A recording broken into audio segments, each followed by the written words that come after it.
Thank you, David. 98 hours after a classic on Labor Day, we're ready for the rematch at Commonwealth Stadium. It's Wendy's Friday Night Football, the 5-4 Stampeders and the 5-4 Eskimos, in a sensational September night in the Alberta capital. Edmonton Eskimos will start Kerry Joseph for the second consecutive game in this back-to-back series. Last week, for the 32nd time in his career, he threw for over 300 yards, but in a losing cause. The winning quarterback on Labor Day was, of course, Kevin Glenn, who is 4-3 as a starter for the Calgary Stampeders in 2012. The Stamps have won 3 of their last 4. There's Calgary coach John Hufnagel, has never lost the rematch and took a little extra satisfaction in Monday's win after being spanked last year 35-7 at home in the Labor Day Classic. Keevis Reed imploring his defense to step up and be better. Second time this season they have surrendered over 30 points in that 31-30 loss on Monday. Toughest turnaround in football, isn't it? Without question, it's more about survival. See how it all unfolds as Larry Taylor takes the opening kickoff and finds a little room up to the 35-yard line. And the Stampeders will go to work first on offense, led by Kevin Glenn. Calgary Stampeders offensively are on the field. We're going to have our eyes on Nick Lewis, who, with a good game here tonight, become the 16th player in CFL history to hit the 10,000-yard mark. John Cornish just 6 yards behind Corey Sheets in Saskatchewan for the rushing lead. And one of the reasons for the turnaround and the good success of late for Calgary has been the play of their offensive line, led by Stanley Bryant. First play of the game, and Glenn goes to the air, and he's got Johnny Forzani out here for a first down. Tackle made by Joe Burnett. Talked about that Edmonton defense, Chris. They lead the league in takeaways with 27, but have been slipping against the run and pass yardage-wise. They need Elmondo Sewell to step up. Had 3 tackles and a sack on Monday. There's J.C. Sherritt. Talked a lot about him all year. We'll talk a lot about him tonight. And Joe Burnett is in our players to watch category, not only for leading the league in interceptions, but for a decision he made on Monday. 12 on the first play of the game. John Cornish met by J.C. Sherritt as we set the matchup prior to the game, and they meet up very quickly. There was a penalty flag on the play. Round 1 on Monday. J.C. Sherritt, 8 tackles. Offside. Edmonton number 90, 5-yard penalty. Still first down. And it was Elmondo Sewell, and it is Sewell. He's asked us to pronounce it. Elmondo Sewell, who had an eventful Monday, and offside early here. 8 tackles and 1 forced fumble for J.C. Sherritt in round 1 against Cornish. So 1st and 5. Ball back in the hands of John Cornish, and he gets stuck there as Dono Ramacian makes the tackle. Now John Cornish in round 1, 71-yard rushing on 13 carries, a 5.5-yard average, and had 4 catches for 23 yards and a receiving touchdown on Monday. Both players in this matchup had pretty good games on Labor Day Monday. We give the nod in round 1 to Cornish. 2nd and 3. Cornish looks for the first down, and he's going to get it. Well, Sherritt held Cornish below what his average had been for a couple of weeks and out of the rushing lead. And Cornish made sure that J.C. Sherritt didn't get the 10-plus tackles he seems to get every week. It was the one receiving touchdown, though, that I think we gave the nod to John Cornish on in round 1. But this is round 2 tonight, and both gone head-to-head in this first series already. And the yardsticks come out very close to the first down. We'll see if Cornish was able to advance it for a Calgary first down. They're in Edmonton territory, and they're that short. So it'll be 3rd down early for Calgary.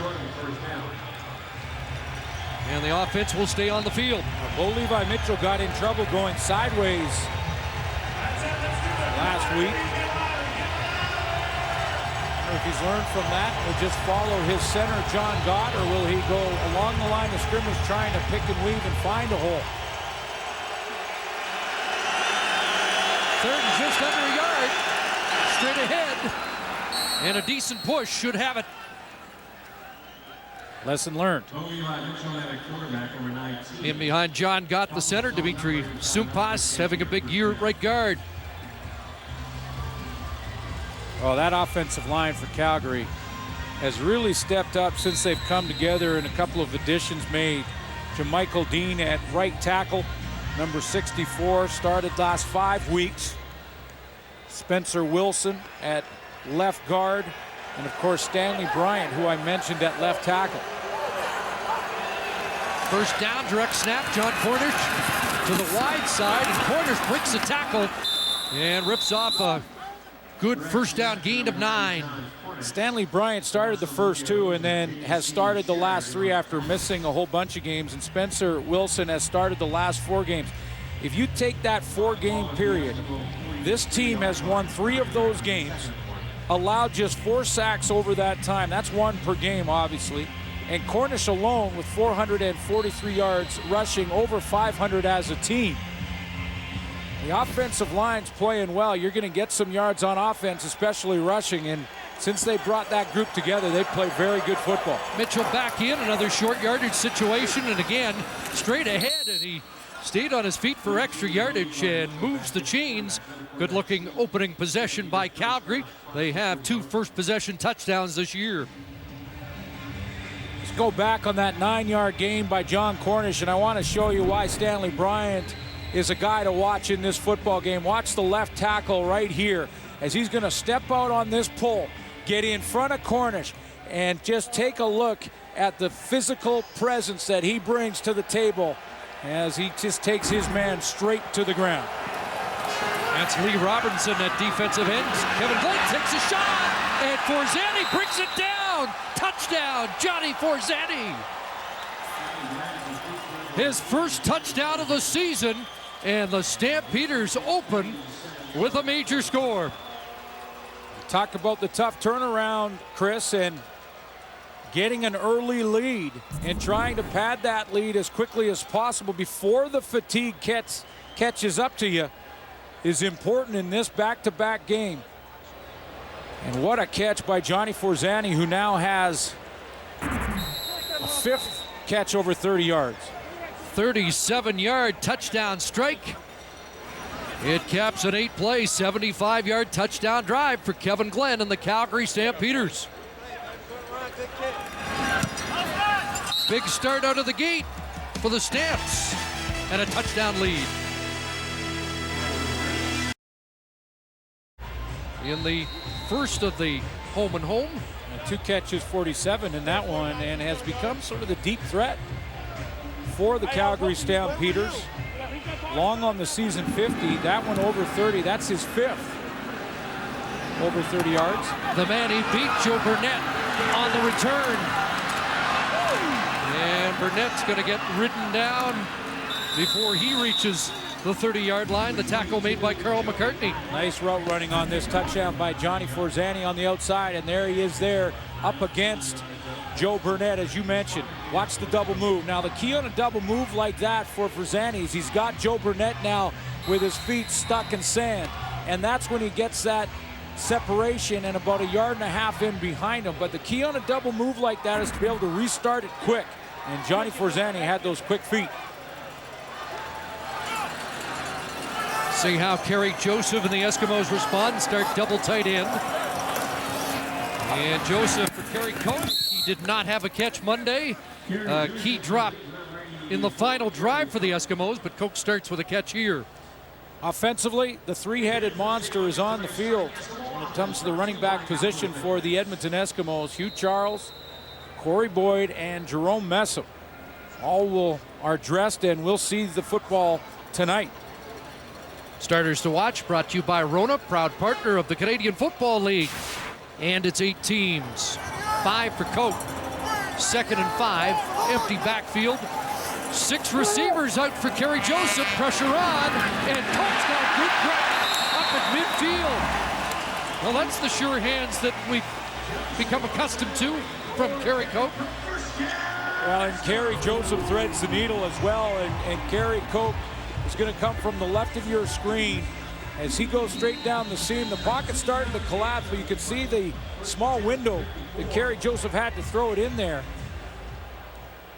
But Garrick Fraser was coming, took a bit of a poor angle underneath, missed the football and the receiver. See Keon Raymond at defensive half this week from his cornerback position. The most versatile man in that defense. And Hugh Charles into the second level and finally dropped at the 36-yard line. The newcomer at the corner, Darius Brooks, finally drags him down. Got the corner here. He got some help blocking with his receiving corps as Matt Carter came down from the slot back spot to try and get Hugh Charles on the edge. He should see about 50% of the offensive running plays in this game, and then they'll split up the other 50% between Jerome Messam and Corey Boyd. 21 for Charles, who had 16 on the ground, did his damage through the air on Monday. Short drop, and that went over the head of Kuhorn in the flat, being watched by Brooks. Take a look at the starters to watch on defense for the Calgary Stampeders. Charleston Hughes playing outstanding football, especially when you go back to 2 games ago against Saskatchewan. A couple sacks, a couple forced fumbles. There's Chris Randall, the Utah State, with his first interception as a pro in the Canadian Football League on Monday. And Keon Raymond, you mentioned, had to juggle their secondary. Jamar Wall is out. Darius Brooks goes in at the wide side corner. Keon Raymond will move in at halfback, and Fred Bennett goes from wide corner down to the short side of the field. Here comes the blitz, 2nd and 10, pressure on, and they get to the quarterback. Malik Jackson has the sack from his will linebacker position.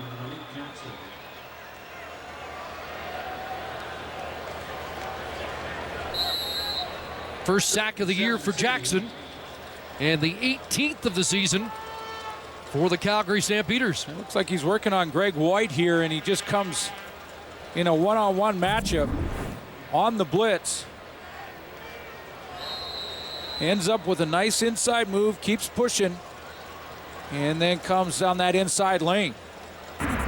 And the loss knocks the Eskimos out of field goal range. Grant Shaw does the punting as Burke Dales is on the 9 game, and Shaw puts it in the end zone, and Larry Taylor will take a knee. It's an Eskimo Rouge to get them on the board.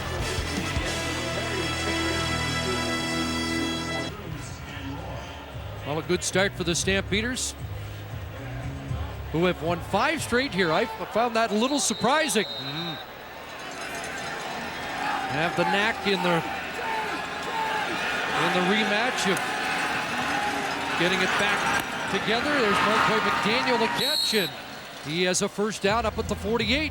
Kevin Glenn moved the offense pretty consistently on Monday.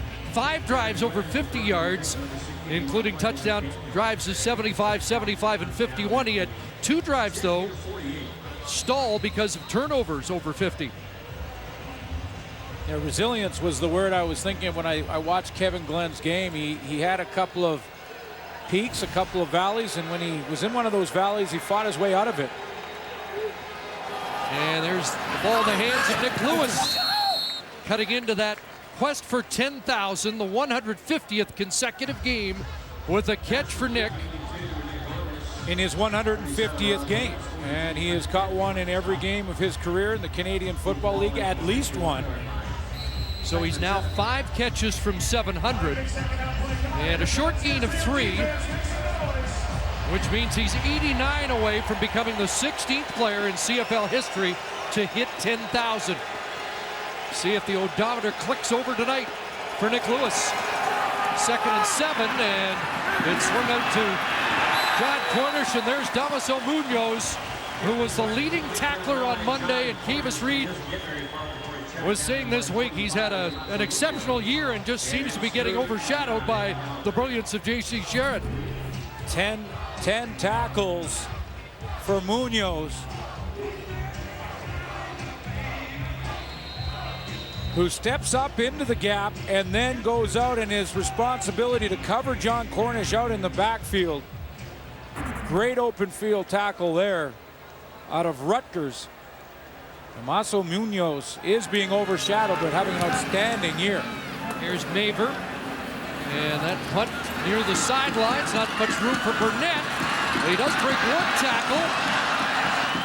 And does a decent job of advancing it across the 25. And tempers start to boil over. Oh, we saw Joe Burnett on that kick return. The first-year kick returner still adapting to the game. There's a much talked about decision to come out of the end zone late on Monday. Well, it was a one-point game. Shouldn't have come out. Should have given up a single. Gave up 25 yards of field position. The Edmonton Eskimos did move the football. They tried a 48-yard field goal that was wide. It would have been a 23-yard chip shot had Joe Burnett went down and taken a single. At the 27, Hugh Charles trying to duck back inside, and Juwan Simpson there to take him down. With more on that Burnett story, let's check in with Ryan Rashog. Yeah, Chris, there were a couple of communication errors on that play. Burnett is a defensive player. He was on the field when the Stampeders scored the touchdown. Didn't have a chance to come to the sidelines to talk to the special teams coordinator. Had to go straight to the end zone to return the kickoff. So they were relying on signals, and there was a little confusion within their signals and their hand signals. He didn't get the signal that he was supposed to go down and take the signal, or take the single point. And then the other breakdown there is that the off returner and he were supposed to communicate in that situation as well, Suits. You know that well. The communication was simply breaking down on a number of levels. Protection started to break down here, and Kerry Joseph got to take off with it. Eric Fraser with the tackle, and that will stop Joseph short of the first down. Well, it's about checks and balances, and there's certainly, when I had a conversation as well with Kavis Reed about what happened, he said that he took it on the coaching staff, said that it's up to them to make sure they communicate to the player what they would like him to do. And one of that is to give him the option to either run out or take a knee, or else he gives up a single no matter what. And that's just wasn't communicated correctly, so they've added a couple checks and balances. The off returner now will remind the returner that's going to catch the ball exactly what the instructions are from the bench. Pressure on Shaw, who gets it away, and this will bounce out. No return for Larry Taylor.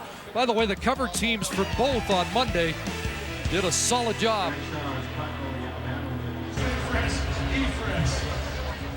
2012 U.S. Open continues with the men's semis tomorrow. Live coverage gets underway noon Eastern, 9 a.m. Pacific on TSN2 and TSN Mobile TV. Opening drive touchdown. Kevin Glenn hitting Johnny Forzani for a 37-yarder, and he is sharp out of the gate tonight. And looks one way and looks deep. Wants Robbie Bryant. And Bryant came back for the football and comes up with it. Another big play for Kevin Glenn, this time to Robbie Bryant. They move Robbie Bryant into the slot back. He's going to come out of there and then head right down the seam. A little bit of a bunch that's out by the hash mark, and there goes number 83, who they have not been able to get deep down the field this year. Just 2 catches for him over 30 yards, which is uncharacteristic for Robbie Bryant. That one 51 yards. That's his biggest of the season. Snaps in the red zone. Glenn wasn't ready for it. Picks it up, and he'll have to eat it. Shotgun snap came while he was barking signals to his offensive backfield. Yeah, it looked like he was trying to get the right formation set up, had his head turned, and as soon as he turns his head, look at his head in that direction, looks back and the ball low. Thought about just falling on it first, which is a smart play to make. Make sure you retain possession. You're in field goal range. The crowd was a factor there. Stamps the best team percentage-wise in the red zone this season. Kevin Glenn, the out to Bryant, and it's incomplete.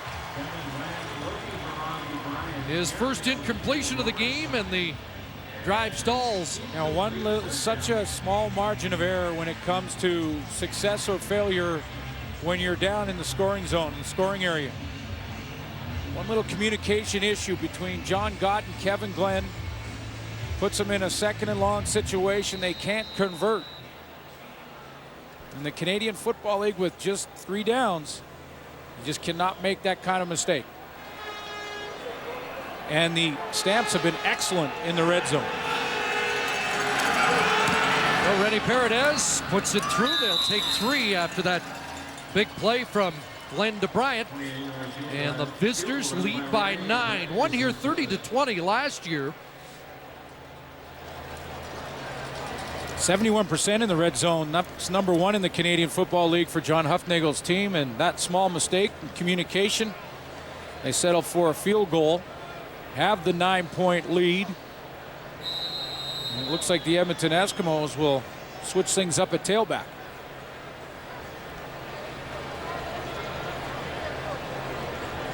Jerome Messum's turn as he's in the huddle. We've seen Hugh Charles, first couple of series for Edmonton. It's a big Canadian back's turn. Fullback Calvin McCarty lined up at tight end, and here's Messum. And Messum breaks 1 tackle and up to the 39-yard line. There's Juwan Simpson, the middle linebacker, 7 tackles on Labor Day. Last week, Jerome Messum, or I keep saying last week. Last week's games is actually this week on Monday. But rushed for 7 carries, 32 yards, which led the rushers for the Edmonton Eskimos. Yet, well short of what Jerome Messum would like to get in a game. Davis Reed mentioned not enough data to really assess, but he did like one block in particular that helped spring Joseph for a big play. There's an open receiver, and Fred Stamps has the catch near midfield. Davis Reed talked about a big block last week. This is not a big block by Jerome Messum, but it's enough of a block by 23 as he's going to step up, take the blitzing Malik Jackson in the middle. Just give Kerry Joseph an extra second to get it to Fred Stamps. Stamps a touchdown on Labor Day, just 2 catches, but 88 yards, 14 there, and a first down near midfield. Back into the hands of Messum, and right away he is taken down. Keon Raymond shot the gap, and Kenny Petway, the former Eskimo, was there to help bring him down. With all the talk on the running backs, you can see that the Calgary defense reacting quickly to any sort of read play to the running back, whether it be Hugh Charles or Jerome Messum. Watch just how the reaction, linebackers, defensive line going to 23 now. Kerry Joseph continues on the fake and is wide open. I think for a second they haven't noticed that, and we'll go back to it. So 2nd and long, Joseph to pass. Can't find anybody, gets flushed. And now throws, and Shamad Chambers, the intended target. Look for a flag, but none are there. And it will be 3rd down.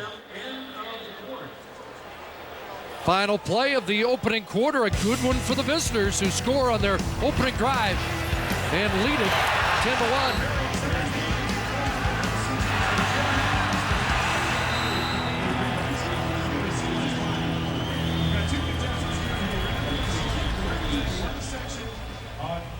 Brought to you by Rona, proud partner of the Canadian Football League, and its 8 teams. Big catch by Johnny Forzani in that first quarter, really important to the success for Calgary early on. It looks like right now the field is slanted in their favor a little bit. Kevin Glenn looks sharp, a guy that doesn't get a lot of credit. Bounced back last week after one of those plays that looked like it might cost him the football game, an interception late in the 4th quarter, but he's looked sharp again here. Well, he has. You know, they've won 3 of their last 4. Kevin Glenn is starting to get more chemistry with his receiving core. He knows how to use Nick Lewis a bit better now, and got off to a good start of this football game. Kevin Glenn, 1 game below 500, career record. Seems to have always been in that area. 65, 66-1 is record as a quarterback. Shaw looking for the corner, and this one is perfect. That's his first inside the 10 as a punter, replacing Burt Dales, and that's 51 into the corner. They'll mark it out at the 4.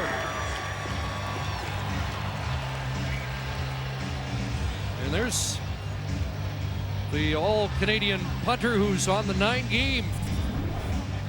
injured, tried to give it a go on Monday, couldn't finish the game. Grant Shaw was the guy who actually tried the 48-yarder, hit it well long enough, in fact, to the back of the end zone, but just made a little bit wide. Was some discussion about Derek Schiavone coming in to help on the kicking duties, but Shaw's got the entire job, and John Cornish with a good surge from deep in Calgary territory to get a little breathing room out across the 10-yard line.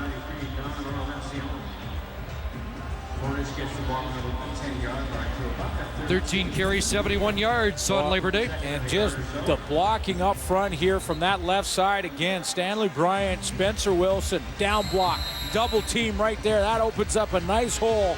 And John Cornish following 66 one more time. Top offensive lineman for Calgary last year. Bryant was at right tackle. He's on the left side now. Here's the fly sweep. Robbie Bryant trying to get outside, and he gets cut down. Good defensive play by Joe Burnett that time, stepping up against the run. Out of Central Florida, and it has been a roller coaster ride for Joe Burnett. We showed you the tough decision, the bad decision he made on Monday. He also leads the Canadian Football League this year in interceptions, had one on Monday, and makes a big play there. So he makes a big one and has issues, and that's typical of most rookies. So Maver from his end zone. And this one into the hands of Burnett. Great field position down at the 45 of Calgary, as the Eskimos go back to work on offense. Best of this game. At the Stamp 45-yard line. Kerry Joseph has some time and then gets hit. Ball is loose. Joseph picks it up and advances it. He got hit by Corey Mace in the throwing motion.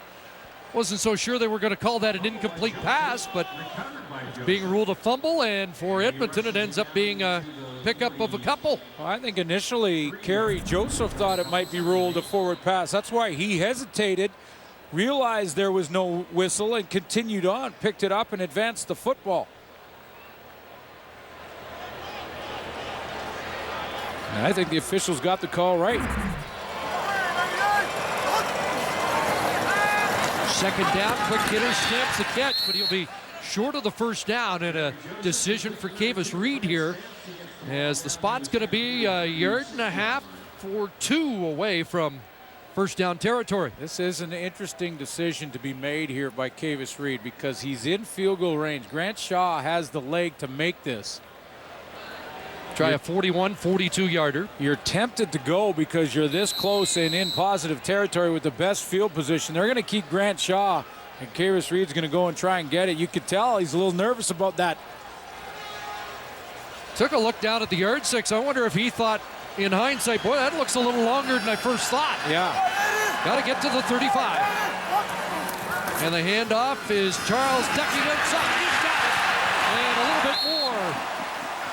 A shirt tackle by Eric Fraser. But Hugh Charles makes no mistake. It's always the right decision when it works.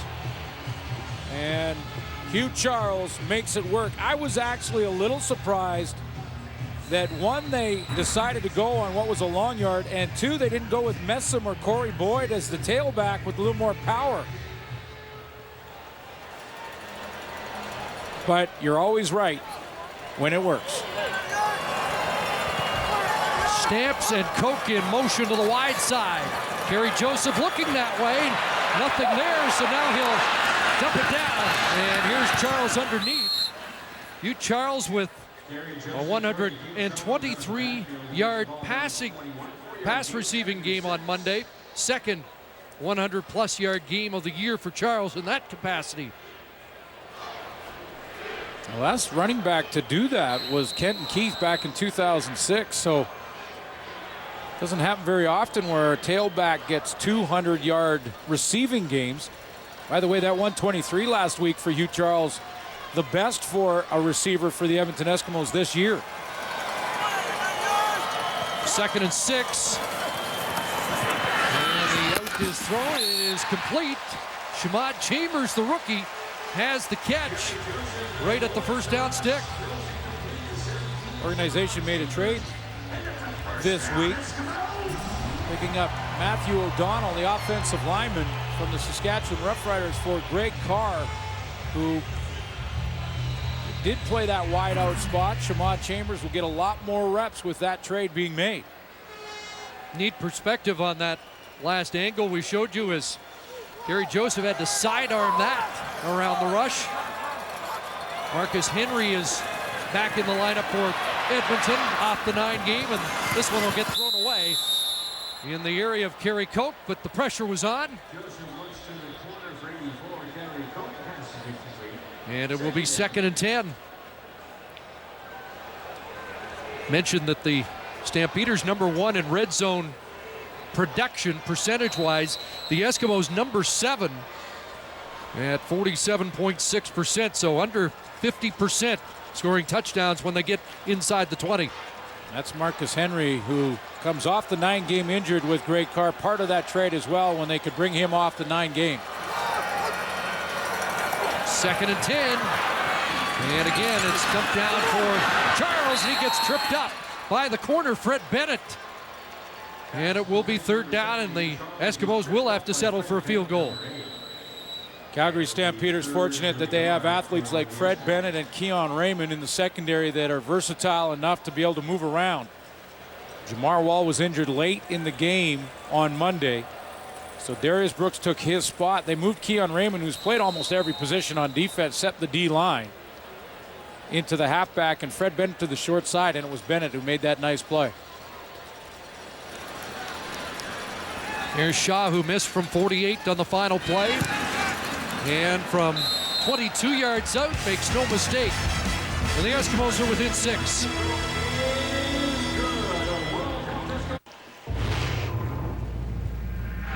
Might be the most talked about and loudest play of Monday's game. Armando Sewell coming in pursuit on Kevin Glenn when John Cornish unloads.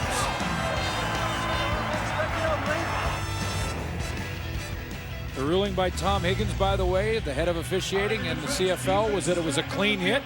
No supplementary discipline. And what a game that Armando Sewell had after the hit. Davis Reed said he was a men amongst boys for the way he bounced back. Here's Kevin Glenn on a roll. The wide side of the field, and a catch for Johnny Forzani as we check back in with Ryan Rashog. Yeah, Chris, just more on Armando Sewell. I talked to J.C. Sherritt about that hit the big man took, and of course he was down on the field for a little while, was injured. The training staff was out there tending to him. Then he popped up, ran off to the sidelines. J.C. Sherritt said he was inspirational for the rest of the game. The guys were watching him, how well he played after taking such a big hit on a night where not a lot had gone well for the defense. Sewell was definitely a rallying point for the rest of his team. Impressive numbers for the defensive tackle. Here's Cornish. He's got a first down and romping into Edmonton territory down to the Eskimo 45-yard line. TJ Hill brings him down. That's a 23-yarder for John Cornish, his 5th of over 20 this season. Armando Sewell was blocked up nicely there by Dimitri Sumpas, the right guard. And Lee Robinson also blocked off the edge nicely. Again, that O-line winning the line of scrimmage, allowing lots of room for John Cornish to bounce it. Eskimos still without Ted Laurent and Marcus Howard. Their absences have been felt. And a pass on the sidelines and another catch made. Robbie Bryant does a nice job to hold on and get the foot in.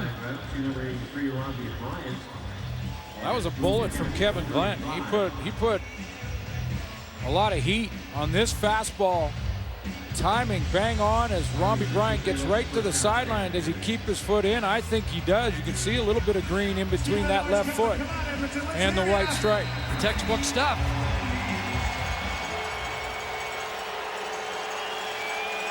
"51-yarder in this game. A guy who's had a quiet first half, Robbie Bryant-wise. Trying to make some noise here, up for grabs. goes in. Flag comes down. TJ Hill will get called for pass interference inside the 5. Kevin Glenn looking downfield for 83, Robbie Bryant. TJ Hill in on the coverage. We've got flags. Pass interference, Edmonton number 12. First down. TJ Hill is going to get caught one-on-one on Robbie Bryant. Is in a chase position, and that's a position you don't want to be in when you're trying to cover. You see the right hand on the shoulder pad, and he stuck the left hand out about 3 strides too early and just left it there. Making contact with both arms before the ball arrives. It's the 8th PI against Kavis Reed's defense this year. It's a 32-yard penalty, and it's 1st and goal Calgary at the Edmonton 2. Cote in motion, and Bo Levi Mitchell on a roll, and in trouble. J.C. Sherritt forced him back, and it's a loss of yards for Bo Levi Mitchell. This is what makes J.C. Sherritt such a great football player. It's the instincts that he's going to show you on this play, how he navigates through the line of scrimmage. I don't even know how he can see Bo Levi Mitchell, what direction he's going behind the offensive line, and yet he navigates to bounce outside, cut him off, and allow his teammates to get there. He just has those instincts and knows for the football. Or Massian made the tackle. He comes to the sidelines. Kevin Glenn back in, and it's a pass situation and a touchdown. Nick Lewis. There is a flag in the end zone. Looked like Clint Kent threw his hands up in the air as if he was steamrolled.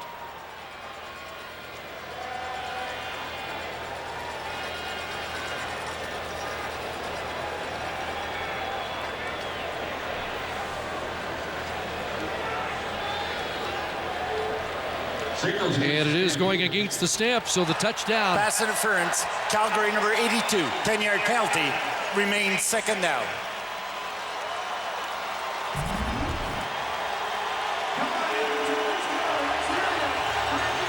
That's Nick Lewis. And Clint Kent goes for a ride. That's why he's so wide open. Lewis has a 50-pound advantage, just pushed him out of the way, and now 2nd and goal again for Forzani. And it has been picked off. Chris Thompson came up with the football. Took it away from Johnny Forzani. And the Eskimo defense holds. 2nd interception of the year for Chris Thompson.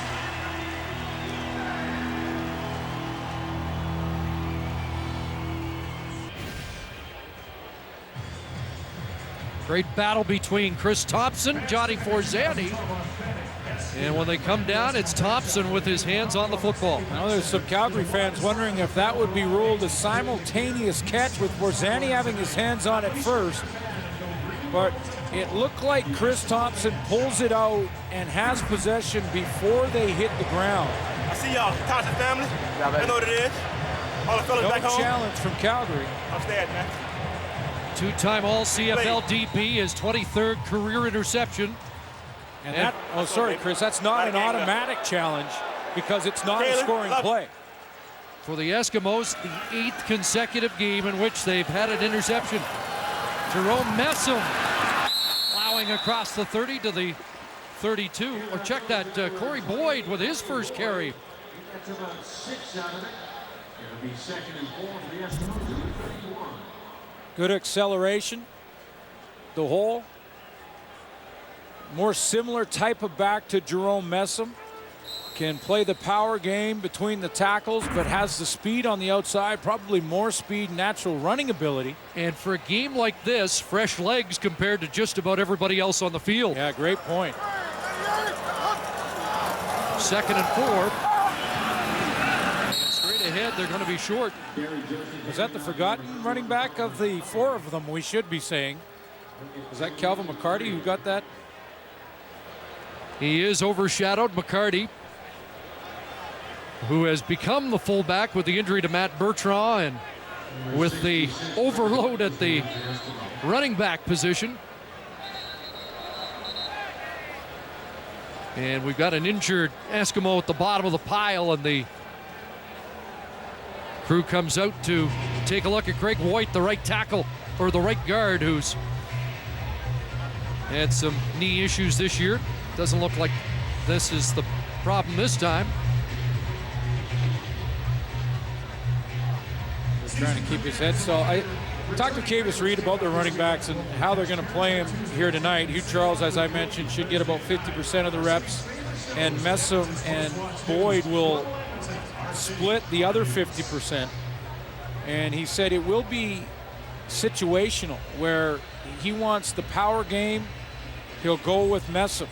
When he wants a little bit of both, the speed to the outside and on the edge and the power game inside, he'll go to Boyd. And then for as a receiver or that back that can catch the quick screen passes, the swing passes, also runs effectively, he'll go to Hugh Charles. So it gives him a lot of options, just a matter of trying to keep all three backs on the roster. That's the challenge. You know, they've only had Boyd for a few weeks, Messam for the second game, but still a little surprising when you check the Eskimos are so run-oriented right now, and they're 5th in the league in rushing. Yeah. Expect them to be higher. And up comes White. He's getting helped out. That gave Cavis Reed a little extra time to consider third and a yard and a half. It was automatic down in Calgary territory, but they're not going to try the same thing inside their own 35.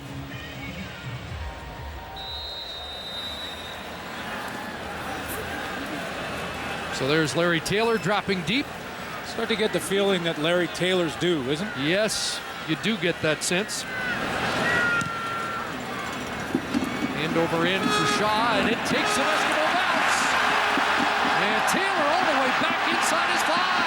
Munoz can't bring him down, but the rest of the posse arrives. There is a flag on the play. What a boot by Shaw. With that bounce, it ends up being a 76-yarder. Well, he had that perfect kick angling out of bounds inside the 5-yard line a few series ago, and now just During the return, illegal block in the back. Calgary, half the distance to the goal, first down.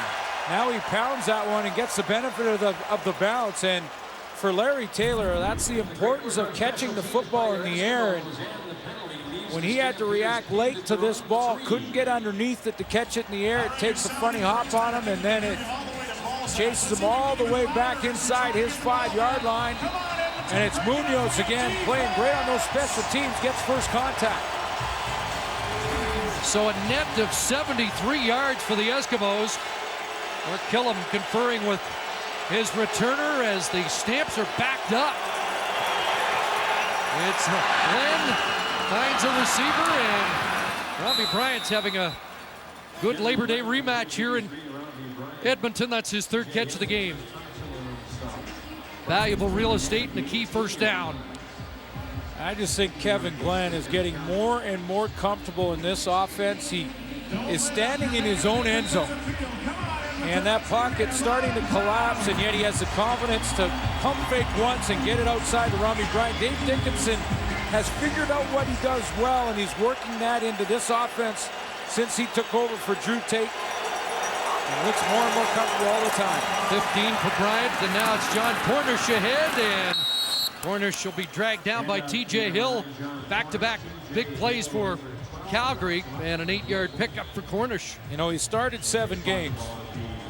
He's 4-3 this year for Calgary. If you took his pace over 18 games, it would be over 5,000 yards.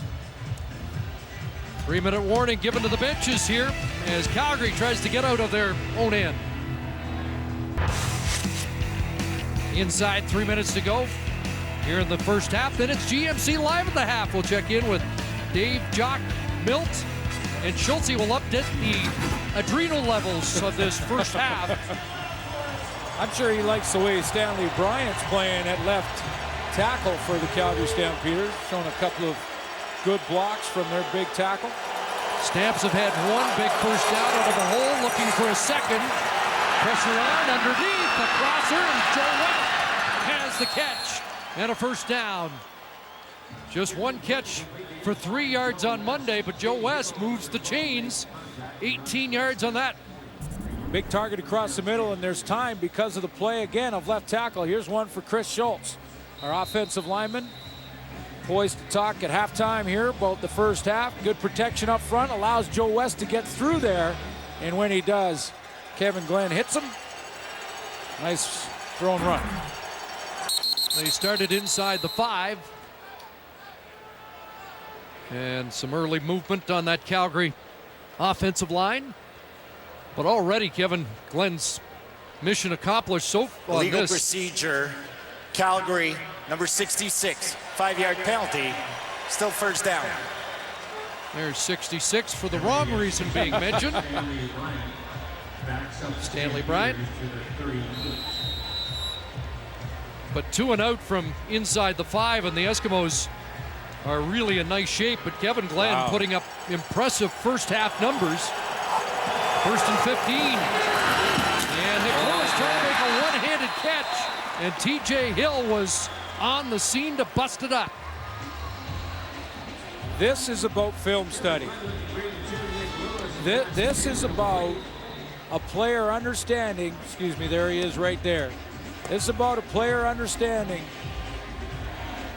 that in this formation, this is the play Calgary likes to run, and he shoots the gap, beats the block for Marquay McDaniel. That's film study. Made that play. No, second and 15. 6 receivers out. Pass is caught by Bryant, but TJ Hill is there again. He's been busy in this first half and stopped Bryant short of the first down. And Bryant and Hill have words. That was TJ Hill that got the pass interference call early on Romby Bryant, so those two continue to battle.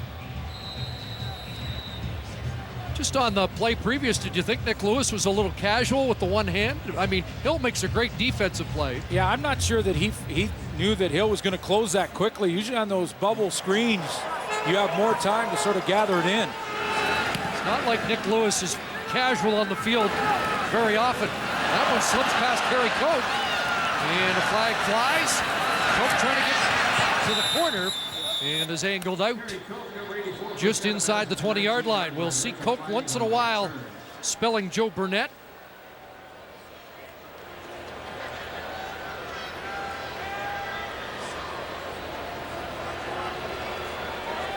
No yards. Calgary number 24, 5-yard penalty, first down.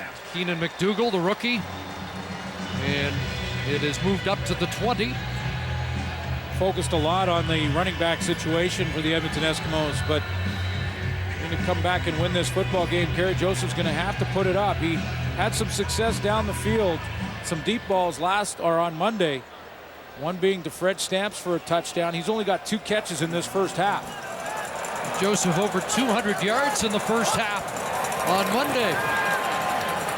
Up and now gets it to the outside, and Coehorn spins backwards. It ends up being a yard, maybe 2 for the second-year man out of Calgary. Fred Stamps has been coming on. He's climbed up the ladder in the receiving category. He's in 9th place right now. First few games, though, was not even on the list as the quarterback situation settled here in Edmonton a little bit, and they got to know Fred Stamps a little bit better. 88 yards receiving in the touchdown on Monday. Marcus Henry, Shamad Chambers check in for both Boyd and Messam. And Joseph will dump it off to Charles. Makes Simpson miss and gets outside. Trying to get to the first down stick. Good second, third effort, but he'll come up short. Looks like he'll be a yard or 2 shy of the first. I tell you what, that's entertaining to watch anyway. And I know he's short, and you give credit to the Calgary defense for rallying and finally getting him down. But let's just watch, just for the pure entertainment value of a running back that just refused to quit on the play. Breaks a tackle there. Good feet, bounces outside, breaks a tackle there. Stiff arms and just short. It was the safety, Eric Fraser, came all the way from the middle to get him out of bounds. Yeah, the fourth guy got him, but it's the second consecutive 2-and-out for the Eskimos. Shaw with the boot, and here's Taylor. And he does find a crease. Larry Taylor to the outside, across midfield. But there is a flag as he gets bounced out at the Calgary bench. And Delroy Clark, one of the cover guys, telling you that there's a flag and this one's coming back. But strange things can happen. Illegal block. Calgary number 32. 10-yard penalty. First down. There's the newcomer, Darius Brooks. Talk about this series and the back-to-back and the short week, and strange things have happened over the years. These two teams meet in this series, including last year. All right, you can take a break at halftime, but let's scream and yell and make some noise for your defense. 64 seconds on the clock. Ball at the 30-yard line. Last year looked like the Eskimos going to take momentum into the first half, into the locker room, and one play changed that. Here's John Cornish, and he gets tripped up by J.C. Sherrod. It was a Hail Mary last year, and the Stamps seem to be better at this play than any. Henry Burris was the quarterback, now with the Hamilton Tiger Cats. Threw it up there, tipped around. Lewis goes to the end zone just before halftime. Calgary with the lead, and Henry Burris even a little surprised. Did he get that? Not sure they'll try the same play here, although Nick Lewis is in that third receiver spot. Second down. And that pass fired in, incomplete. Looking for Forzani. And the Eskimos going to get the ball back with a little time here. See what Kevin Glenn did there, though. He threw it low and away so that if it's not complete to Forzani, it doesn't fall into harm's way either, and give Edmonton field goal position on the turnover. It's low, hard throw. If Forzani makes the big catch, he catches it going to the ground. If not, it's incomplete. That's confidence from Kevin Glenn. Second 2-and-out of the first half for the Stampeders. Faber. There it is, right there. See that? Perfect. And it is Burnett, 36-yard line. And Burnett up to the 45. And so 28.4 seconds on the clock. We've seen a little of all three of the running backs here for the Edmonton Eskimos, the tailbacks. Hugh Charles leading the way right now with 40 yards of offense. A lot more touches, a lot more carries for Hugh Charles, and he deserves that, being the running back coming out of training camp, the starter. You mentioned Messam and Boyd, additions to this football team over the last couple of weeks. So we saw the Hail Mary that changed last year's rematch, and the momentum. Let's see if Kerry Joseph can create some Eskimo momentum in this last half minute. Fires to an open man, and the catch is made. And Nate Cohorn has it inside the Calgary 50-yard line. And Kerry Joseph now called the plays in the line of scrimmage, try and get as many in as he can here. Probably time for 3 plays at least before he has to think field goal. Wants to take a shot at the end zone, I'm sure. 16 to Cohorn. They do have their timeout. Protection breaks down, and Kerry Joseph wrestled to the turf, and Charleston Hughes has another sack. That's his 5th of the year. And he's been on a roll the last 2 or 3 weeks.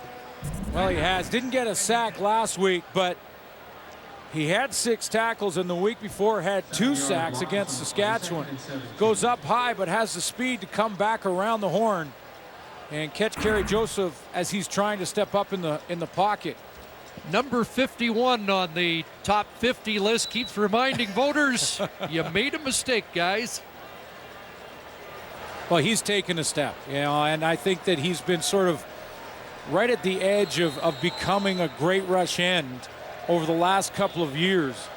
And this season, not just statistically, but what he does play in and play out, I think he's taken that next step to be in that elite category when it comes to rush ends in the league.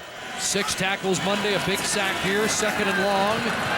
Joseph rolling out of the pocket. Downfield, he's got a completion. What a dart to Kerry Koch, and they get into field goal range. What a great throw on the run from the 38-year-old veteran, I should say. Has been in the league 38 years, just the 10. But watch this throw on the run. He breaks contain on Charleston Hughes. And then just has the great form as he's going to lean into it. That lead shoulder to the target and gives them a chance at a field goal. And Devin Tyler gets away with a little manhandling of Charleston Hughes there.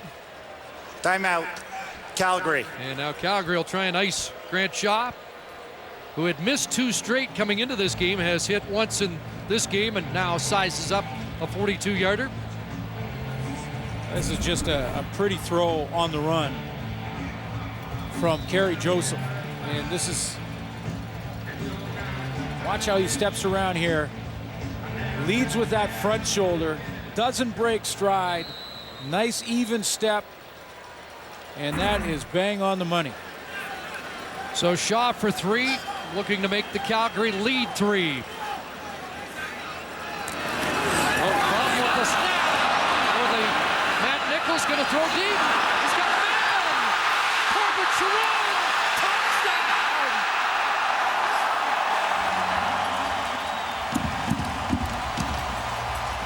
Well, it's the Labor Day rematch, and that might be the most unorthodox Hail Mary in history. But it's something that is worked on in practice, and it's something that you work on just in case. If there's an issue with the snap or the hold, it's called the fire drill. And Corbin Sharoon knows his route. It's a corner route. Matt Nichols picks it up, hits him, and how about the second effort to cross the plane? Former Edmonton Wildcat. Couple of years a quarterback with St. Francis Xavier. Special teams demon, and right now, Eskimo hero Corbin Sharoon, local product. And unbelievably, the Eskimos will have the lead at the half. Strange things happen when these 2 teams meet. 4 days later, Matt Nichols, the 3rd-team quarterback, to Sharoon for an unlikely and spectacular touchdown. Played junior football, as Chris Cuthbert mentioned, for the Edmonton Wildcats. Won 3 high school championships playing at Edmonton, and there's his first career touchdown. And the Eskimos, just as they did on Monday, have the lead at the half.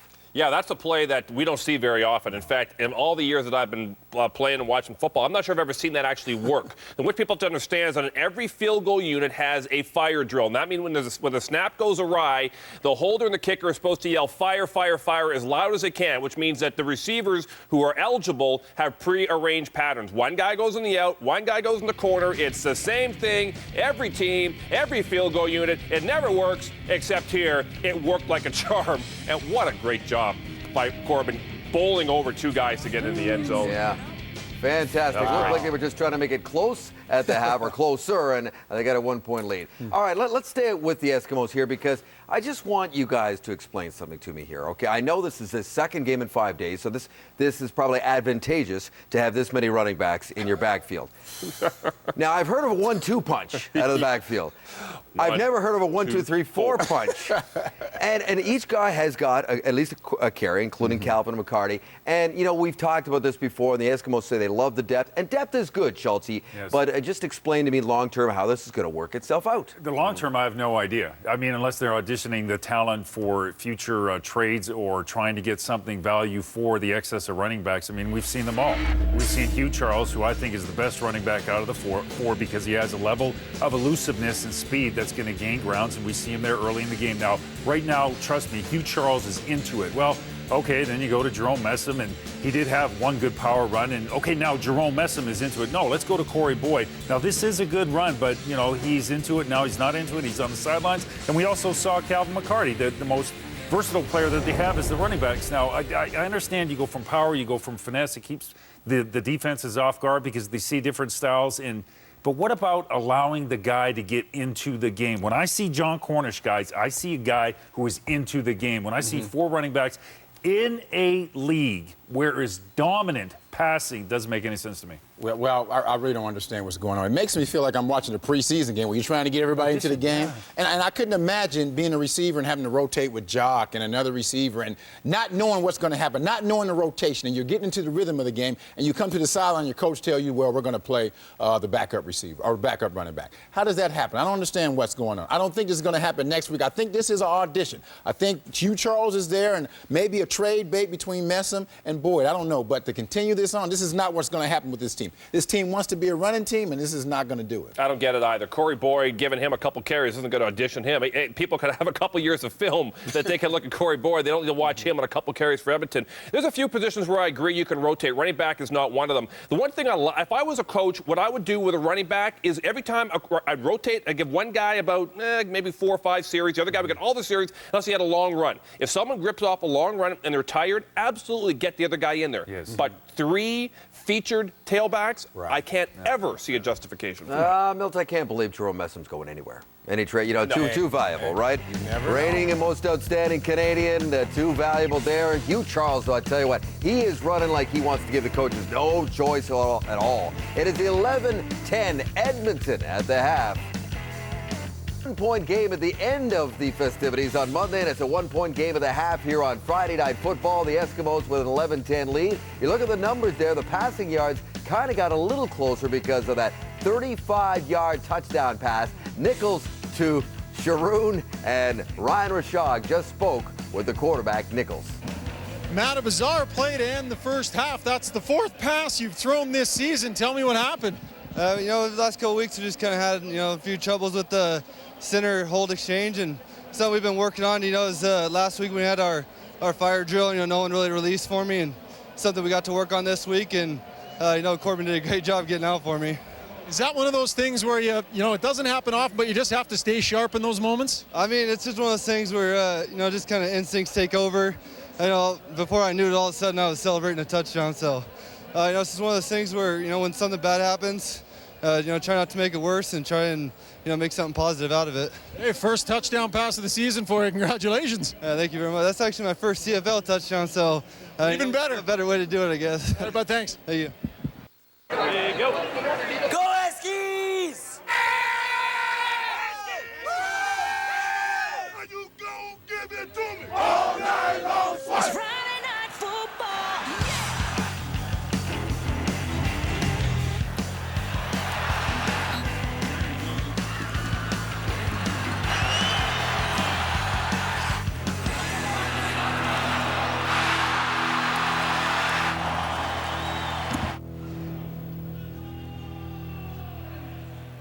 One-point game on Monday, a 1-point game so far tonight. The Eskimos with the lead, and Ryan Rashog with Matt Nichols. Johnny, a bit of a tough way to end the half, but what does that do to your football club to give something like that up in the last play? It's so loud. Well, we're a resilient team. We've been in this position before where we've been down, and we got guys that don't quit, so we'll be fine. We're just going to come out and play hard, and we'll be good. You started the game great with the touchdown. Talk about the route that you had to run and how much of a boost it was to score early.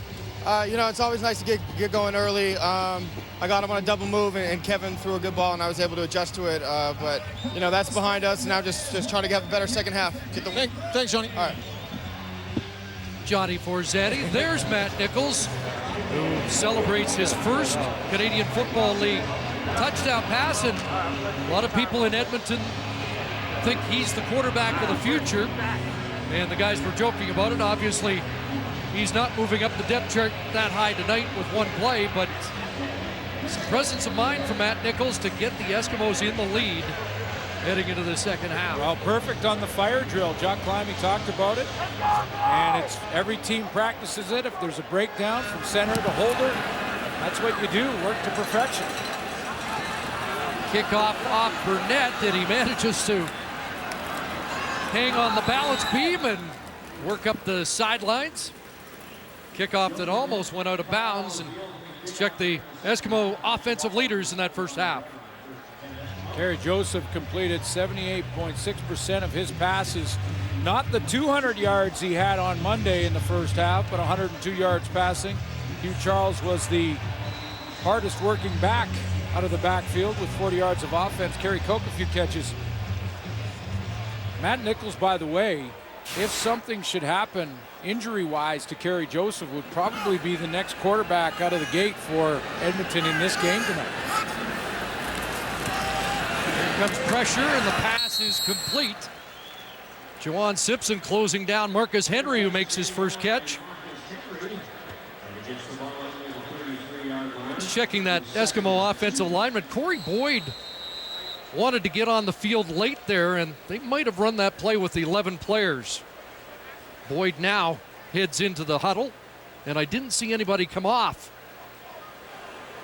But an 8-yard pickup for Henry, and it's 2nd and 2. Stamps in motion. Short drop, seam route off the fingertips of Chambers, working against Fred Bennett. That short side corner is so different than playing to the wide field. You've got to get up in the face of receivers. You've got to be way more aggressive. The ball gets there faster, obviously, a shorter distance to travel. Pretty close, but I think the technique nice by Fred Bennett on Shamad Chambers.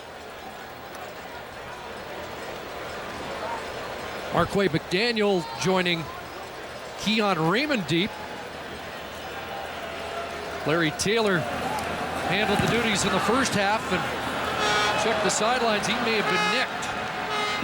Here's McDaniel, and he'll get bumped out around the 30-yard line. Calgary first possession, second half when we come back. Of the Grey Cup train in Vancouver, and will be making its way 100 stops across the country. First time tonight, Calgary's been on offense, trailing in the game. Down by 1 after that last second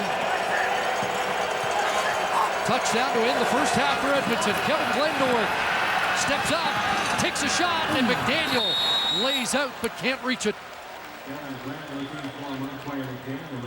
First half for the Calgary Stampeders offensively. Got off to a good start in that first quarter. Kevin Glenn had 173 yards passing in half number 1. John Cornish had a running game established, on pace for a 100-yard game. And there's Romby Bryant, involved more tonight than he has been all season in any game.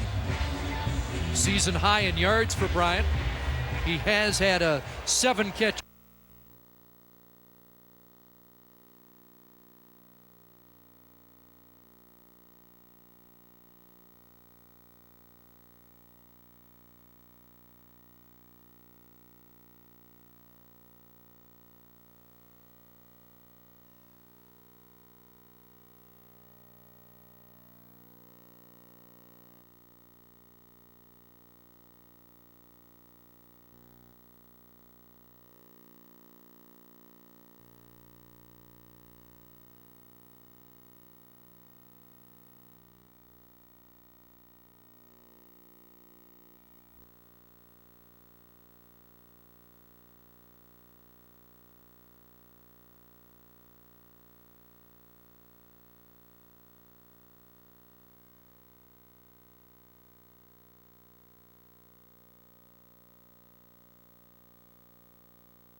Stephen Giles on the sidelines for the second consecutive game with more.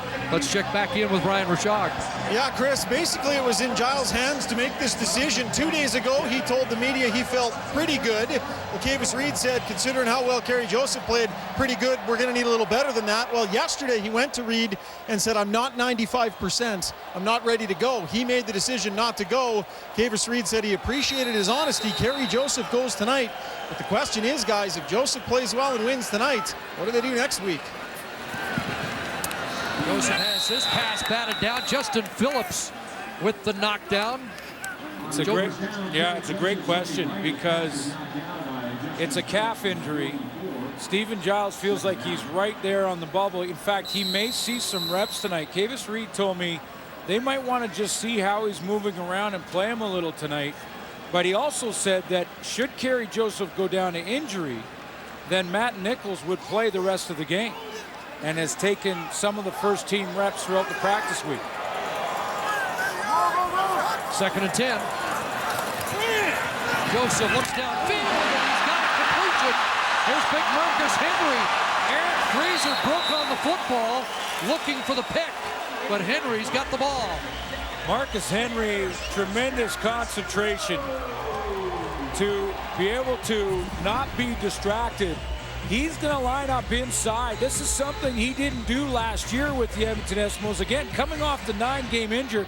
This is his first game in action. He was injured in training camp, but look at Eric Fraser, who comes underneath but just is a little shallow or may have picked that.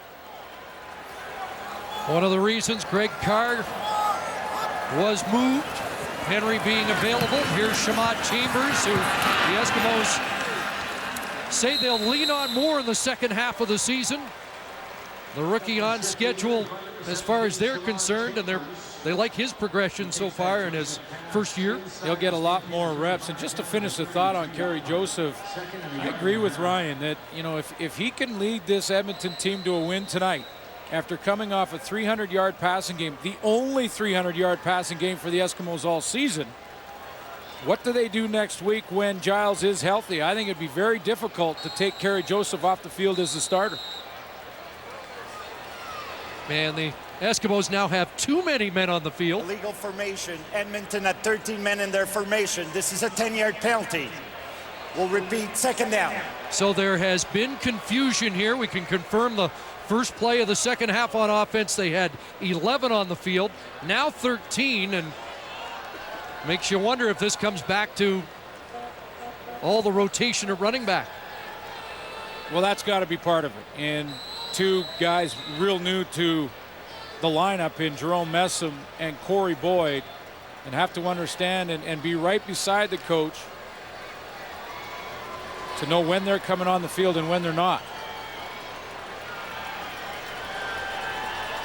So 2nd and 11. Time for Joseph, and looking for Henry. Can't make that catch. Would have been a tough one on the sidelines. And so it's 3rd down and a decision here. Will it be a 50-yard field goal? I just want to show you here. Down here, Jerome Messam wasn't sure whether or not to come on. There's 11 men on the field here. And this is Corey Boyd. He's not sure if he should be coming on.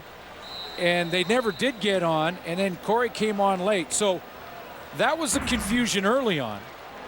Then they had 13 here. So communication has been a problem. In fact, talking to Kavis Reed yesterday about it, whether it be special teams or offense. Brad Shaw, a little pooch here. And that went off the side of his foot, didn't reach the 20, and that'll be a penalty. So, oh boy. Shaw points to himself. I don't think he intended to run, but it's a 14-yard punt, and Kavis Reed's not happy about that. A mistake by the special teams. Well, the NFL's back. NFL Sunday Night Football kicks off on TSN this week. Peyton Manning with his first regular season game as a Denver Bronco at home against the Pittsburgh Steelers. Coverage gets underway 7:30 Eastern, 4:30 Pacific on TSN and TSN Radio. Wow, that was a net 4-yard exchange of field position. Kevin Glenn play action, and the pass is dropped Bryant ran before he caught it. And we've seen a couple of brain cramps here on either side on a game where you've got to keep your focus. A perfect throw, and this is where that short turnaround for both these teams comes into play. This is where your legs start feeling heavy and fatigue starts to set in. The knicks start to hurt a little bit more on the short turnaround, and that extra second to focus on the football becomes that much more important. 2nd and 10. Munoz showing blitz. Good drop off, and the flag flies. Catch is made by West, who gets away. Joe West down the sidelines. A first down at the Edmonton 51. Let's see what the flag's all about.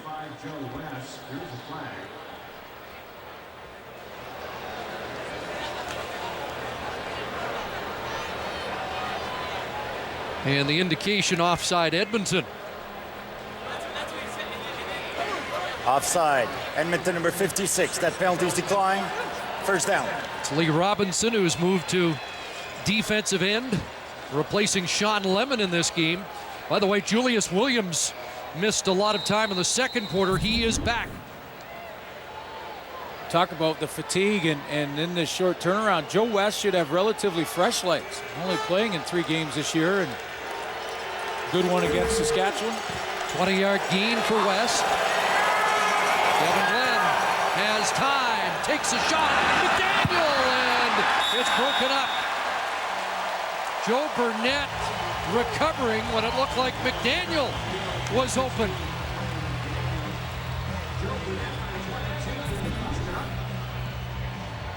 The only receiver to the backside, the Calgary Stampeders bring Nick Lewis. What a great route run by Marquay McDaniel. Ball thrown a little bit behind him, and that gives Joe Burnett a chance to catch up to it. Boy, Kevin Glenn's been bang on accurate throughout most of this game, but that one just a little bit behind his target. Burnett, the league leader in interceptions with 4, 2nd and 10. Pocket collapses, and they get to the quarterback this time. Lee Robinson, his 2nd sack of the year.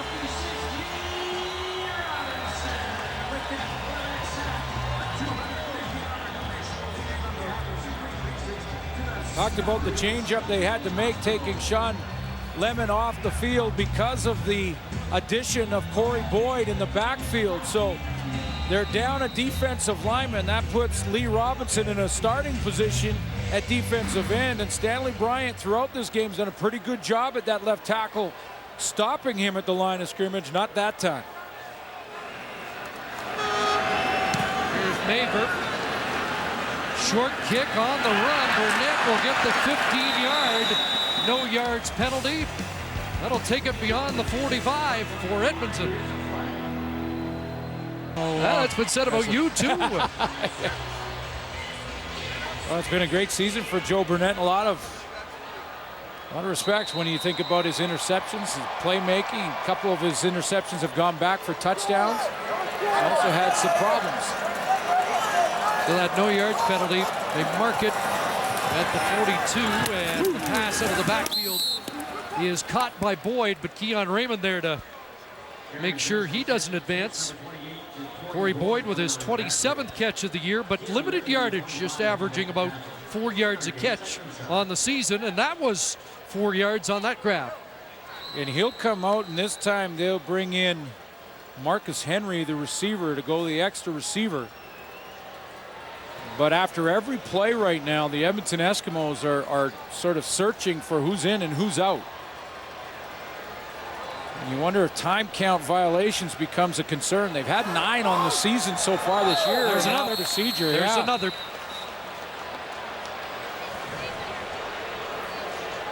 It just, the communication from Marcus Crandall to get the play is fine. It's getting the personnel out. Time count violation. Edmonton number 5. 5-yard penalty. Still 2nd down. That's the 10th on the year. And now to get the personnel out and get the right personnel grouping on the field and lined up and give Kerry Joseph time to possibly audible at the line of scrimmage, they're getting caught. 6th penalty for the Eskimos on the evening. It Makes it 2nd and 11. Joseph, the pass is complete to Henry, brought down at the 51-yard line. He'll be short of the first down. And the punt team will come on again. You know, Marcus Henry looks pretty good out of Kansas on the inside. You know, he was always played as a wide receiver. And big target, 6'5", 200 pounds. Looks like he's running well coming off that 9 game and could be effective at inside slot. You know, they lost to Darius Bowman early, a big inside target, and Greg Carr at 6'6", obviously had those credentials. He's now with the Rough Riders, and Marcus Henry has looked good in his first game of 2012. Larry Taylor is done for the night, we're told. Not getting any details on a injury for Taylor, but Markway McDaniel back there, and he doesn't go very far. Coming into the game, Nick Lewis was looking for a big one, just shy of 100. He needed to get to 10,000. He's got a long way to go tonight. And when they left the field the last time, you saw Nick and Kevin Glenn get together. Maybe just a reminder that 82 is available for duty. Last week, 7 catches, over 100 yards, 101 yards receiving. That coming off a game against Saskatchewan where he had just 2 catches. First time in 35 games he had less than 3 catches in a game against Saskatchewan. Came back hard last week, or on Monday. Here's John Cornish straight ahead.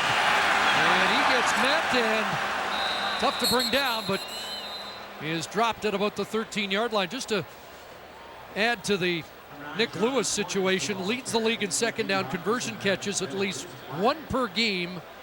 Hasn't had one of those tonight.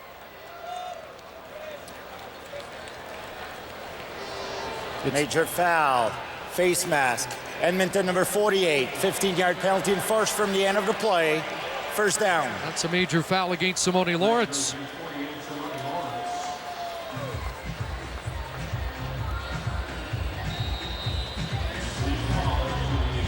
And now Lawrence comes off. Chris Thompson back on.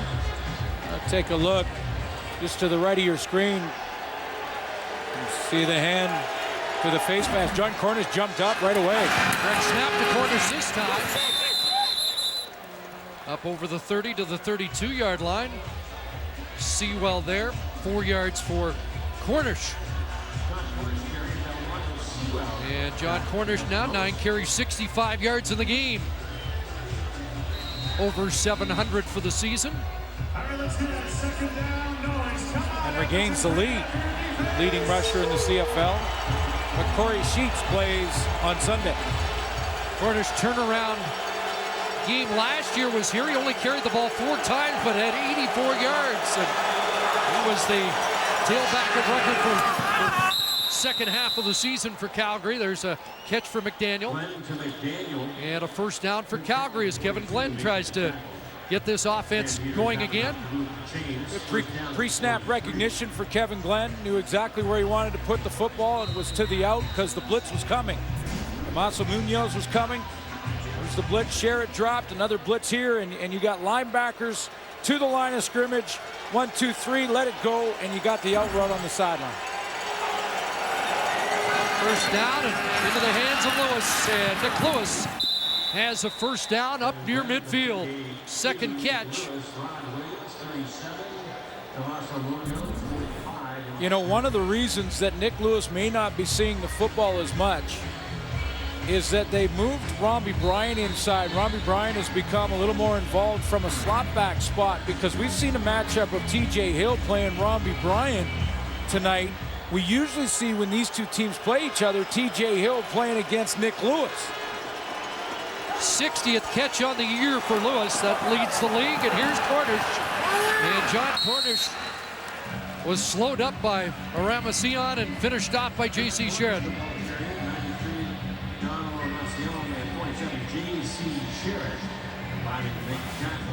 As you mentioned, Corey Sheets will meet up with the Winnipeg Blue Bombers on Sunday, and he and the rest of the running backs in the league are chasing John Cornish.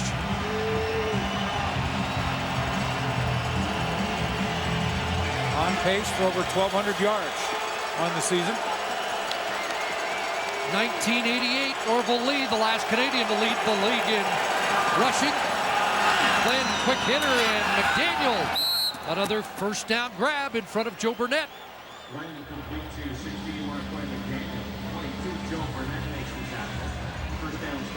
So the Stampeders putting together a drive here. Cornish doesn't just run the ball well, and this is where he's going to help out his guard, Dimitris Sumpas.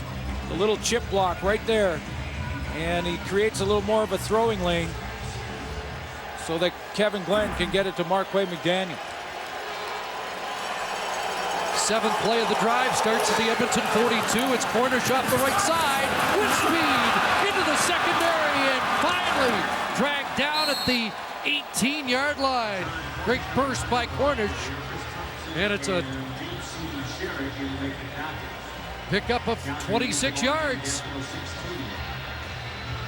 When this running game starts to churn and starts to pick up big yardage, usually the fullback Rob Cote is involved, and they're running to that side. Cote is going to get out and get the reach block down the field. That's going to open up the alley because now he's got sealed with Rami Bryant, Cote, and away goes John Cornish. Glenn takes a look at the bench. Some confusion here. Do they take the timeout or not? Got to. Too late. They didn't get it done. Time count violation. Calgary number 15, 5-yard penalty. Still first down. That's interesting, though. He looked at the bench. Do we take the timeout? They knew they were in trouble. And it looked like John Hufnagel and the bench just said, nope, we'll take the penalty. We want to keep the timeout.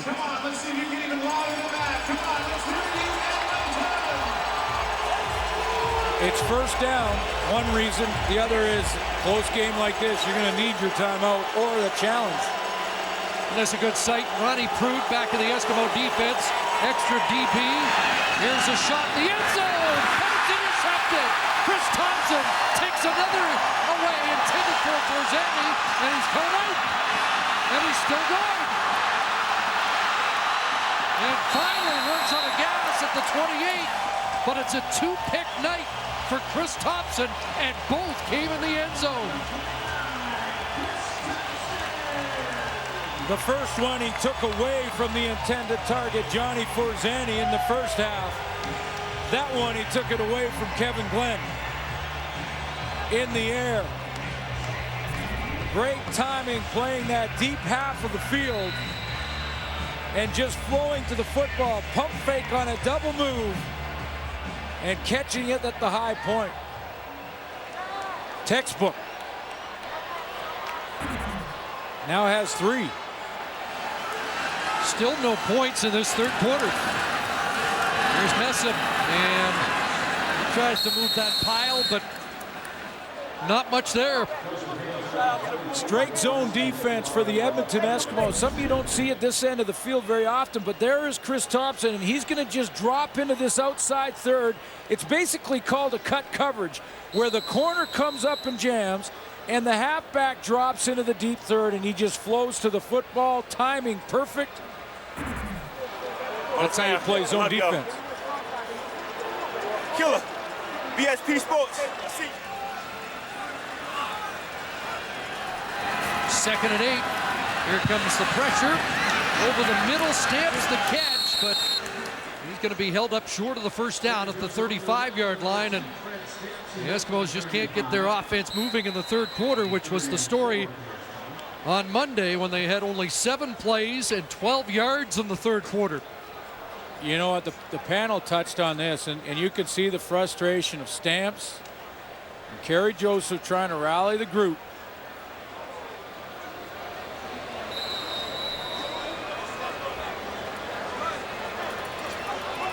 And clearly Stamps and Joseph weren't on the same page on that last play.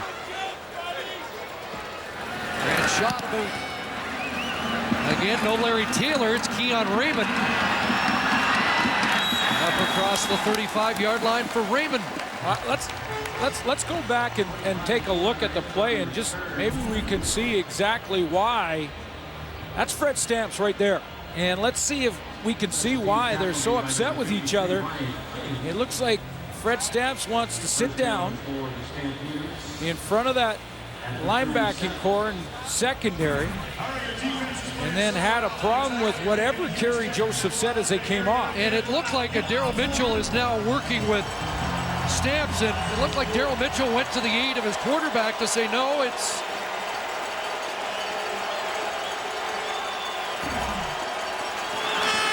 So frustration there while the Stampeders try to go to work. There is a flag down as Robbie Bryant does the catch, and now Joseph and Stamps try and connect again. Well, you know, and I think you got to think that Fred Stamps is frustrated anyway. He has just 3 catches on the night. 25 yards. First down.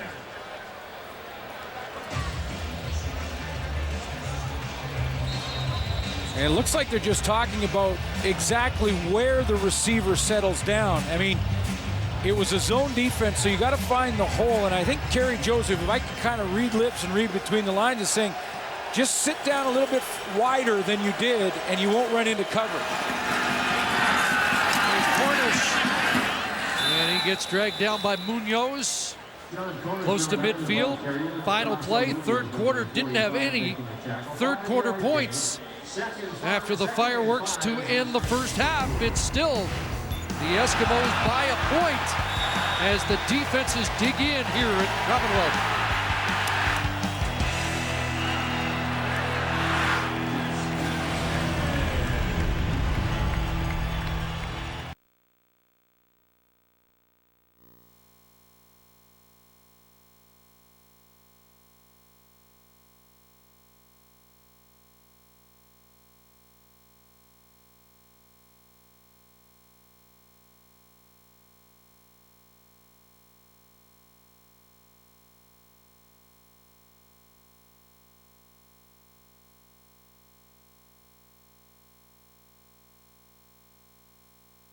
Calgary has the edge statistically, Edmonton by 1 point on the scoreboard. You mentioned that communication issues that the Edmonton Eskimos are having on the sideline. That's an issue for them. They've got to straighten that out in this final quarter.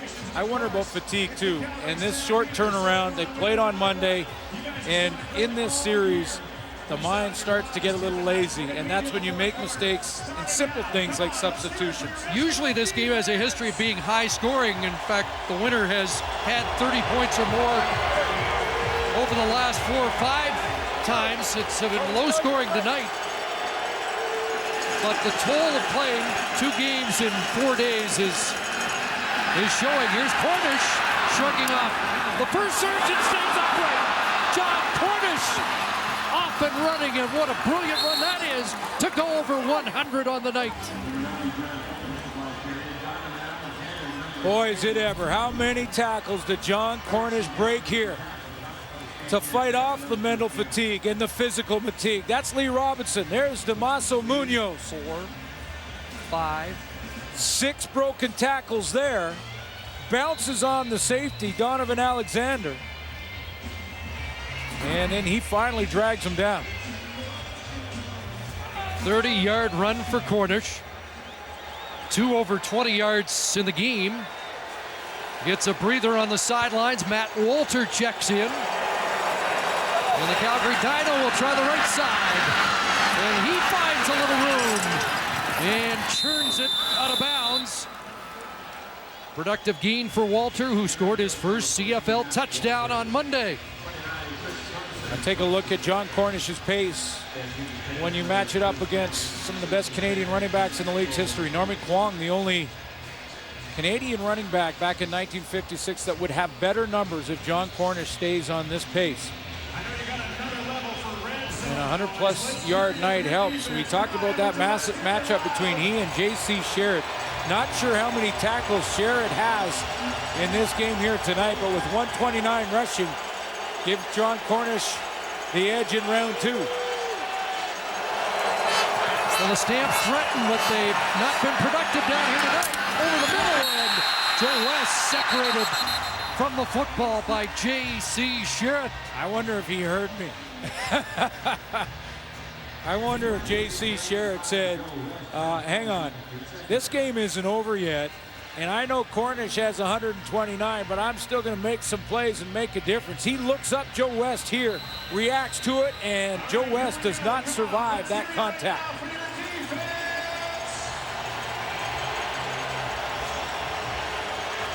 So it's 2nd and 10 at the 13. A couple of interceptions in the end zone. Calgary 0 for 3 on the night in the red zone. Kevin Glenn underneath. West has got it. And he's stacked up short of the first down. And the Stamps will have to settle for a field goal attempt that will put them into the lead here early in the fourth quarter, if successful.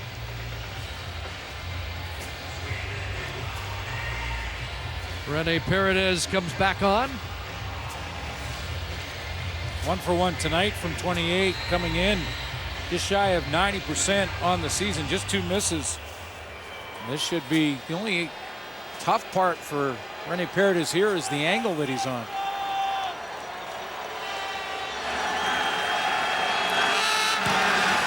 And Paredes nails it as Calgary scores its first points since the opening quarter and regains the lead.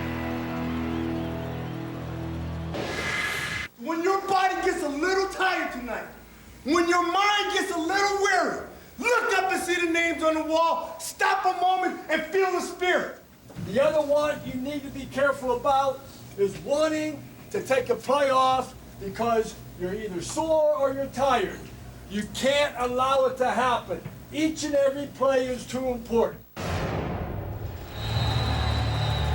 The issue being dealt with, that's the fatigue part of this very difficult back-to-back. Well, both coaches in their pregame speech, as you just saw, touched on it in the short turnaround, playing on Monday and then Friday. For these teams down the stretch in a close game, it's those small things, the mental mistakes that you have to try and avoid. One of the first things that happen defensively when you start to get fatigued and tired and you let your mind be affected by it, mental fatigue, is missed tackling. And we saw in that John Cornish run a few missed tackles by the Edmonton defense. Mess and Boyd to the sidelines, double tight ends for Charles. Second down, change of direction, but Corey Mace looks like he stopped Charles short. Well, he has. It'll be 3rd and 2, and you know there's short yardage, and no Messam, no Corey Boyd. You don't have your power backs in, and you run a play straight ahead. That's why the fans react. And well, and in fairness to Cavis Reed, when they did it in the first half, it worked. And to Marcus Crandall, their offensive coordinator, and Hugh Charles picked up the first down and then some. 6-2 and out for the Eskimos on the night. Grant Shaw's end-over-end kick is out of bounds. This is going to be another penalty against the Eskimo punter. And good field position for Kevin Glenn. Tackling hunger across Canada, check. Congratulations to the Ivor Wynn fans for bringing 55,000 pounds of food out on Labor Day Monday. 2-2 in sacks tonight for Calgary and Edmonton. Lee Robinson has one, placing Sean Lemon. They have had problems against the run, this Edmonton defense. Short kick, and that penalty gave Calgary good field position. There's TJ Hill on Nick Lewis, and a short gain, but this guy's had a few big ones tonight. A couple of sacks in the passing game for the Edmonton D-line, who are missing 2 starters, but they have had issues against the run. John Cornish over 100 yards on the night. And those are some of the missed tackles we're talking about. Third 100-yard game of the season for Cornish. 2nd and 10. Glenn running out of time, and down he goes. J.C. Sherrick gets there, and see where they marked the ball. It was near the line of scrimmage. Would be Sherrick's first sack of the year. He got up limping a little bit after the sack. Looked like Jermichael Dean may have fallen on the pile. Maybe.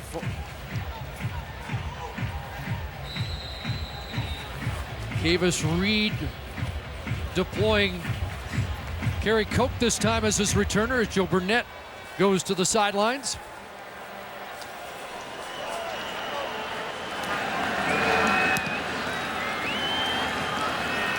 Koch fielding it just inside his 10. And good cover downfield again. Malik Jackson, Matt Walter there in a hurry.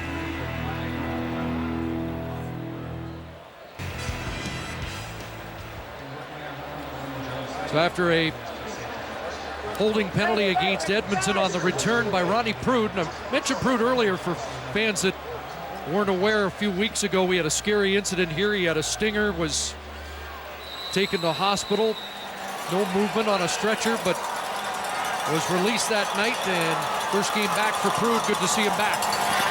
They start at their 5, and Marcus Henry breaks one tackle and has 8.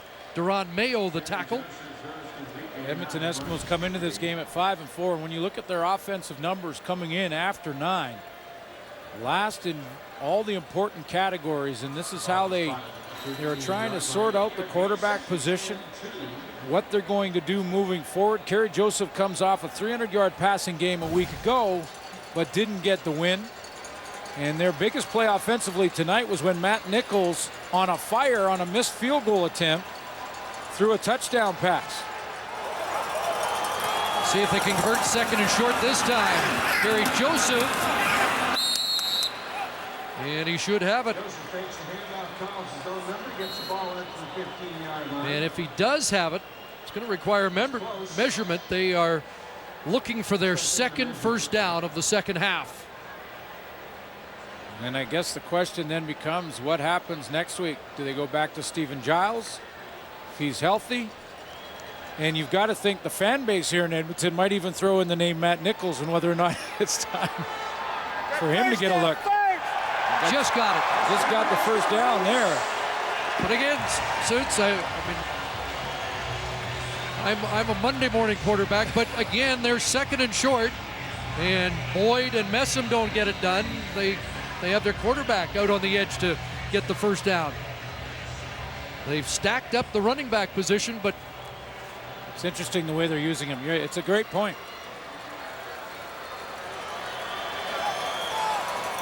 Hugh Charles back there now. Koch in motion. Fake to Charles, and Kerry Joseph's going to run again and bounce down at just across the 25 when it looked like it was opening up for him. I think he may have tripped on his own teammate, Simeon Rotier. He tried to break wide as he kind of escaped up into the middle, and Rotier, who was the left guard, was down the field blocking his man. Joseph escapes up the middle here. Now watch when he breaks to his left and just trips over his ankle. Rotier was tangled up with DeMonte Bolden, who's won the job at defensive tackle, and this week Calgary trading Torrey Davis to Hamilton. Second and long. Passing in traffic is caught. Marcus Henry has the first down, and he's been the brightest spot in this offense tonight. He has. We talked about him as a big target, and he's just going to come from that third receiver in spot with 4 receivers. It's called quads to the field. 4 receivers there, and look at him just sit in there, and that ball threaded through the needle between Keon Raymond. I believe it was Chris Randall. Big conversion for the Eskimos. 2 first downs after starting inside their 5. There's the hitch. And that's quickly broken down by Justin Phillips. Shamad Chambers with the catch.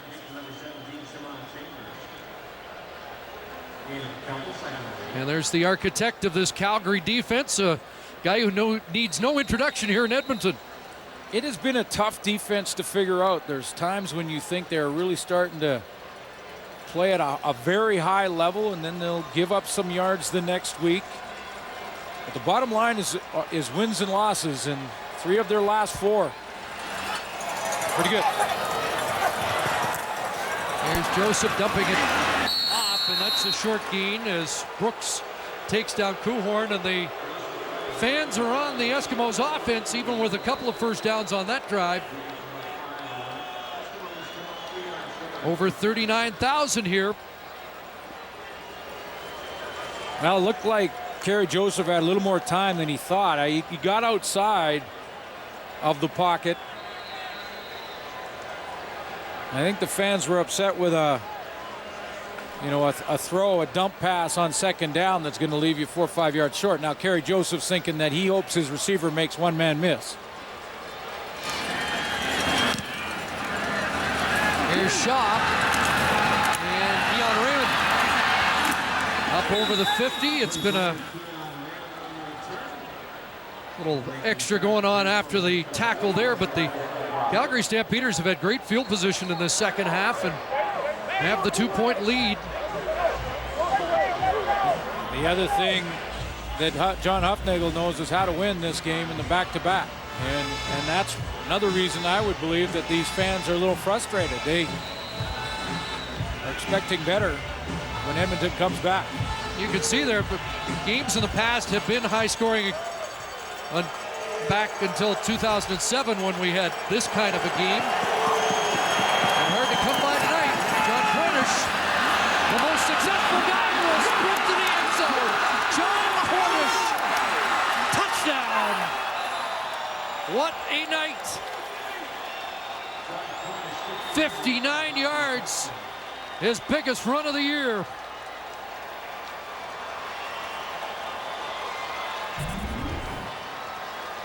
I don't know how many times I've lost track that he's been named Canadian Player of the Week. I would say he could use a pen to write his name in that category again. Might engrave it this week. We've got a lot of football to be played. There are some good Canadians, great Canadians in the league. But what a performance. And John Cornish having a little fun posing with the cheerleaders. 188 yards and counting for number 9, the Calgary Stampeders. So it's more than a one-score lead for the Calgary Stampeders now. It's her birthday. Well, somebody got a birthday present. Well, a guy who had 199 yards in the first 5 weeks, he might top that here tonight. Oh, baby. What's that? Okay, boy. Hey. Look at the vision. John Cornish. Head up, eyes up. Makes that cut. Back against the flow. Going full speed. It looked like Stanley Bryant again is going to come out and get a key reach block from the left tackle. Watch as he comes along the line of scrimmage now. Hold it here. See, he cuts off Munoz, the linebacker that's trying to fill that hole. He gets in front of him, cuts him off, makes him cut him behind. He just trips on his feet. Now there's the hole for Cornish. And then he bounced it. Nick Lewis down the field helping out. Yeah, Nick Lewis took one, actually took 2 Eskimo defenders out to make sure the path was clear, and John Cornish does the rest. Untouched, 59 yards. Here comes Burnett. And Justin Phillips leads the surge downfield to cover that. What a spectacular night for John Cornish. You know, I touched on it at the beginning of the game, Chris. Just the additions to the offensive line for the Calgary Stampeders. Jermichael Dean, 5 weeks he started now at right tackle. Stanley Bryant back after starting the first 2 games back, 3 weeks now in a row. He got that block to cut off Damaso Munoz, not allow him in there. And look at the big guys up front enjoying this night. And when you talk about fatigue, those guys are going to feel it more than anybody. And complain the least. There's Joseph, and that's over the head of Kerry Coke. Great point. And they will complain the least. And you take a look at the yards rushing since they've got that O-line together with Spencer Wilson, Stanley Bryant, John Gott. Demetrius Sumpas is probably the best of the group, and yet we haven't talked about him much. That's how well they're playing. But look at the rushing yards since they've got this group together. That's a league season high, 188 yards rushing. 2nd and 10. Joseph takes off. He'll go for a run and hit the deck after getting the first down. Just got under the oncoming Jawan Simpson. Still time to get something done for Edmonton, but they have to kickstart an offense that's been spinning its tires for most of this night. You try a spin move against an athletic quarterback or running quarterback, you can get in trouble. Corey Mace spun out of the hole there. 12-yard run for Joseph, first down. And that pass deflected and falls incomplete. It's a couple the defensive line of the Stampeders have got a mid on tonight. And Mace, who we think got the knockdown, is having trouble getting up.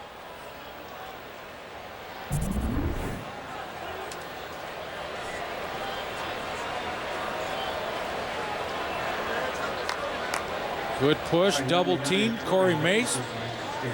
Timed his jump, got up there, knocked it down, and then did he come down awkwardly on the left foot? Oh, he did. He looked like he twisted it. Turns the left knee or ankle coming down. Guy who tore his Achilles in the first game of last season. Missed the entire year. Valuable non-import defensive tackle. Well, Corey Mace makes his way to the sideline. Dave Naylor, a reporter at TSN, has talked about that it looks like it's a done deal that former Hamilton Tiger Cat, former Saskatchewan Rough Rider Stevie Baggs will sign shortly with the Calgary Stampeders as a free agent after an NFL tryout. So it looks like, well, the Calgary Stampeders are injured. Remember, Chris McCoy already hurt, defensive end. Kenny Petway playing for him. Corey Mace just limped off. It looks like Stevie Baggs is coming right at the right time for Calgary. 2nd and 10. And Joseph scrambling, takes off again, and has another first down across midfield. Keenan McDougall helped bring him down, but Kerry Joseph taking this on his own shoulders right now. He's been their best running back tonight. Yeah, and now Corey Mace, the starter at defensive tackle out of the middle. Guess where he takes off and runs to? Right where Corey Mace lined up. Junior Turner's on that line right now, along with Dorian Smith, DeMonte Bolden. Pass for Stamps, makes a nice catch. Working against Keon Raymond, Fred Stamps has his 4th catch of the night at the Calgary 47. Little out route. He's got outside leverage on Keon Raymond.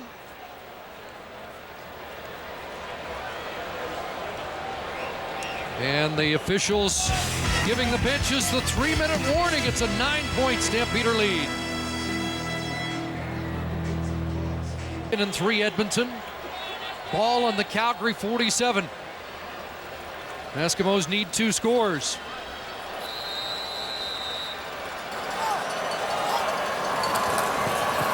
And a fake to Charles and Kerry Joseph.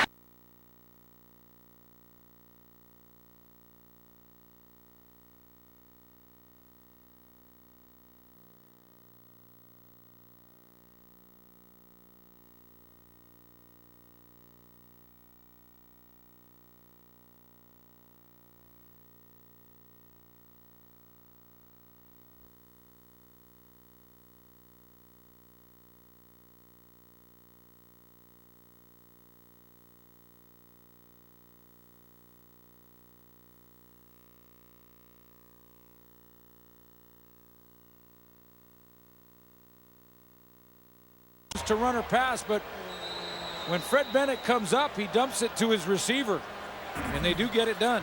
25-yard pickup. Corey Mace back in for Calgary. First down. Joseph gunning and Stamps. Touchdown! What a catch. They're back on the same page. Yeah, they sorted out the issues. And they're back in the game. And a back shoulder throw from Kerry Joseph But what an adjustment Fred Stamps makes down the seam. He has to come to that back shoulder. Tremendous body control. Lots of time to play. Let's not make it hard, baby. Let's not make it hard. Extra point from Shaw. And now they're within 2. Thanks to number 2. Let's not make it hard. Let's not. Love your grandma and mama. Make it 22-yard touchdown. And the 3rd of the year for Fred Stamps. Well, they've already made it hard, but Fred Stamps just gave him a chance. Watch how he works around the halfback here and gets in behind. A little bit of a shallow drop there by who's playing safety on the point is Chris Randall. But to make the adjustment on the fly is what's so impressive for Fred Stamps, because great body control as he's moving forward down the field, down that seam to come back to his back shoulder. What a catch.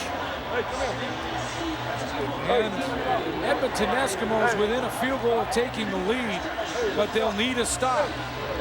And can they stop John Cornish? That's the question.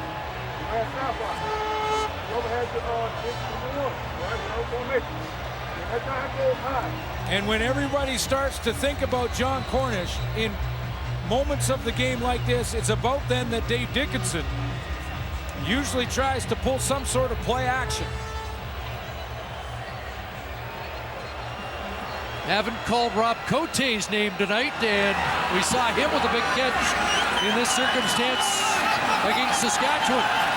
Here's McDaniel on the return, and he'll get stacked up just inside the 35. Our game story is brought to you by Mr. Lube.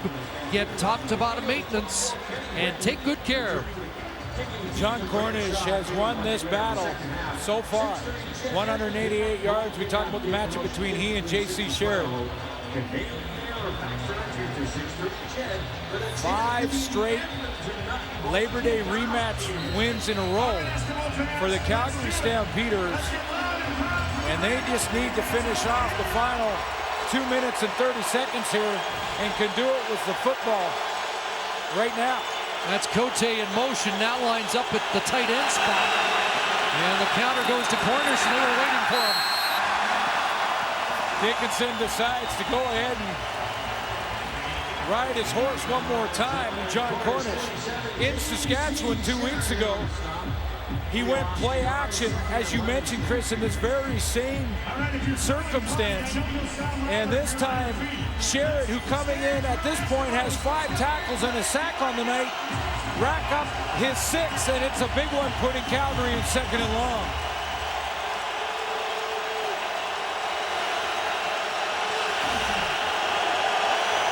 Commonwealth comes alive, 2nd, and more than 10 over the middle. It's a big catch.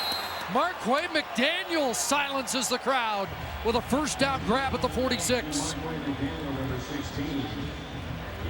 Calm composure from Kevin Glenn. Sherrod is going to bail to the opposite formation, or opposite side of the formation, I should say. He vacates the middle quickly. He pointed like he thought that might have been incomplete. Oh, I think McDaniel had it. 4 catches, 46 yards for McDaniel, who did well to reel that in. Back to Cornish. Right side. The straight arm will work this time. Sewell will bring him down.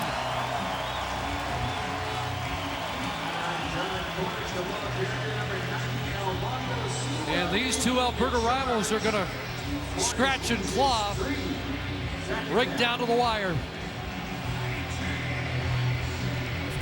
They're gutting it out now too, Chris. This point in the game, such a short week. These two teams have to reach down deep here now. It's about that 1-2 factor. Comes down to this down.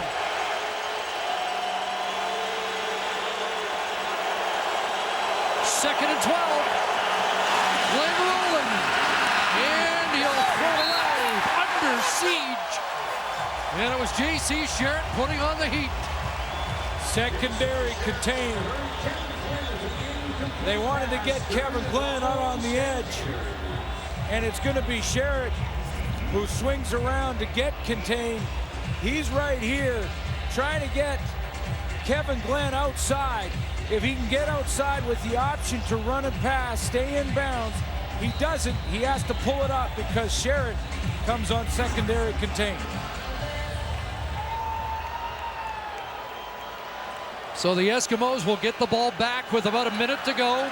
Kerry Koch is back, not Joe Burnett. And it's Koch on the run. Trying to get outside and runs out of real estate, but a late hit, and there'll be a 15-yarder tacked on there. Well, so the Eskimos will get great field position out of this. Well, first of all, the decision to put Kerry Koch out there pays off for Kavis Reed. Go back to Monday. Major foul. Unnecessary roughness. Calgary 47. 15-yard penalty forced from the end of the play. First down. Second-year man, Akwesi Antwi with a costly 15-yarder. Well, Joe Burnett made that bad decision on Monday. And Kavis Reed has gone with Kerry Koch on the return. Kerry Koch, first of all, makes the catch in the air and then gets it out of bounds to stop the clock as quickly as possible. And then here is the penalty that tacks on the yardage. So the Eskimos, who came up short in their field goal bid to win on Monday, have a short gain there to midfield for Fred Stamps. Lots of time to get it into field goal range tonight, but can they give Grant Shaw a better shot than the 48-yarder into a stiff breeze that he got on Monday? And that throw brought Fred Stamps back almost to the original line of scrimmage. So just a yard, 2nd and 9. Here's Joseph scrambling. Juwan Simpson in pursuit. And he trips him up. Big play by the middle linebacker. Maybe a yard, and it's 3rd down now, and the Eskimos have to go for it. Again, defensive players. Saw Sherritt on the last series. This time it's Juwan Simpson. Just reaching down deep. He takes an inside move there to shut down the inside running lane and force Kerry Joseph to bounce, and then chases him down from behind. What a play from the middle linebacker.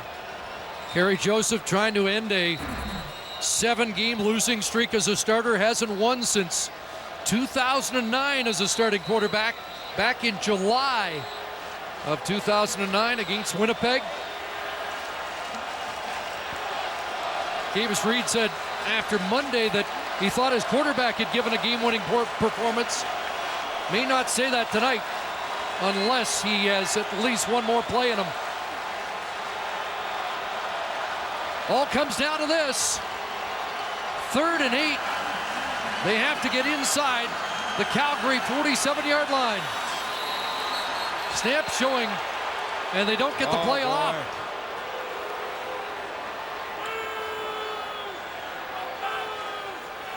And I'm not sure Joseph. Time count violation. Edmonton number 5. This is a 10-yard penalty on 3rd down. Out of a timeout, Kerry Joseph went over to Andre Proulx as if he wasn't sure it had been whistled in, but that's inexcusable stuff. Yep. 3rd and 18. And the 11th time count. And John Hupnagel wants a timeout. He didn't like what he saw. And stops the clock.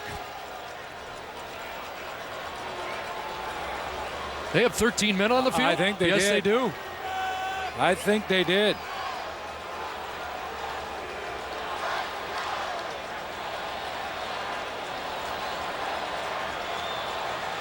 Man, now Corey Mace heads off, or does he? Yeah, it looks like Mace going to the sidelines. Remember, Corey Mace was injured. He might have went back on without letting the coaching staff know. So it comes down to this 3rd and 18. Back at the Edmonton 44. But Gary Joseph wants Marcus Henry. Jump ball! Does he have it? Yes, he does! What a night for Marcus Henry!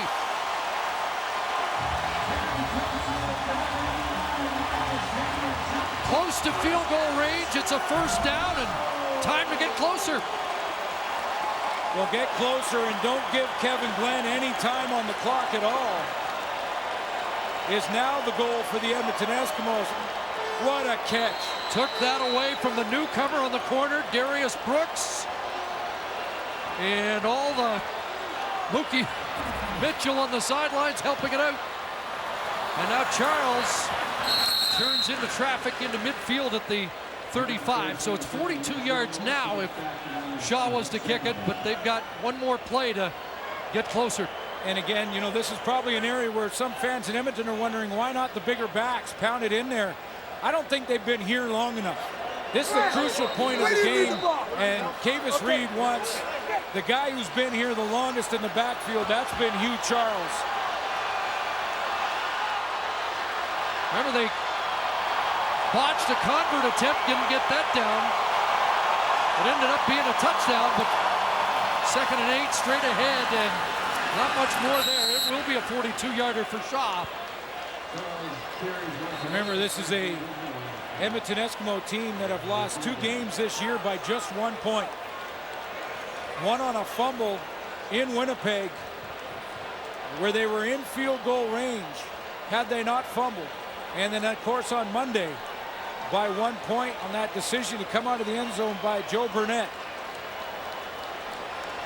Well, a night where a lot's gone wrong for the green and gold.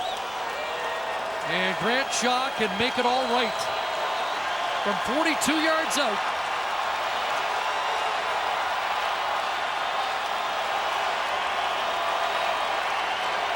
Out of the hold of Matt Nichols, it is up. And it's off the bar and dead. And the Calgary Stampeders have won another Labor Day rematch at Commonwealth. We saw just about everything tonight, didn't we? Unbelievable. You could ask Grant Shaw to do that again and give him 100 kicks, and he couldn't get it done. It's too hard to hit that upright, and he hit it square. Dead ball, game over. Calgary wins the 6th straight. Thanks for attending tonight's Eskimo game at Commonwealth Stadium. The Eskies are back in action Saturday, September 22nd at Commonwealth Stadium when the BC Lions are here. Game time will be 5:30, but join us in our pre-game tailgate party. What a battle. They always are. John Cornish night here at Commonwealth, and the Stampeders hold on to win it. They move to 6-4. Eskimos are 5-5. 2018, the final. The Stamps win it. So long from Edmonton. Sports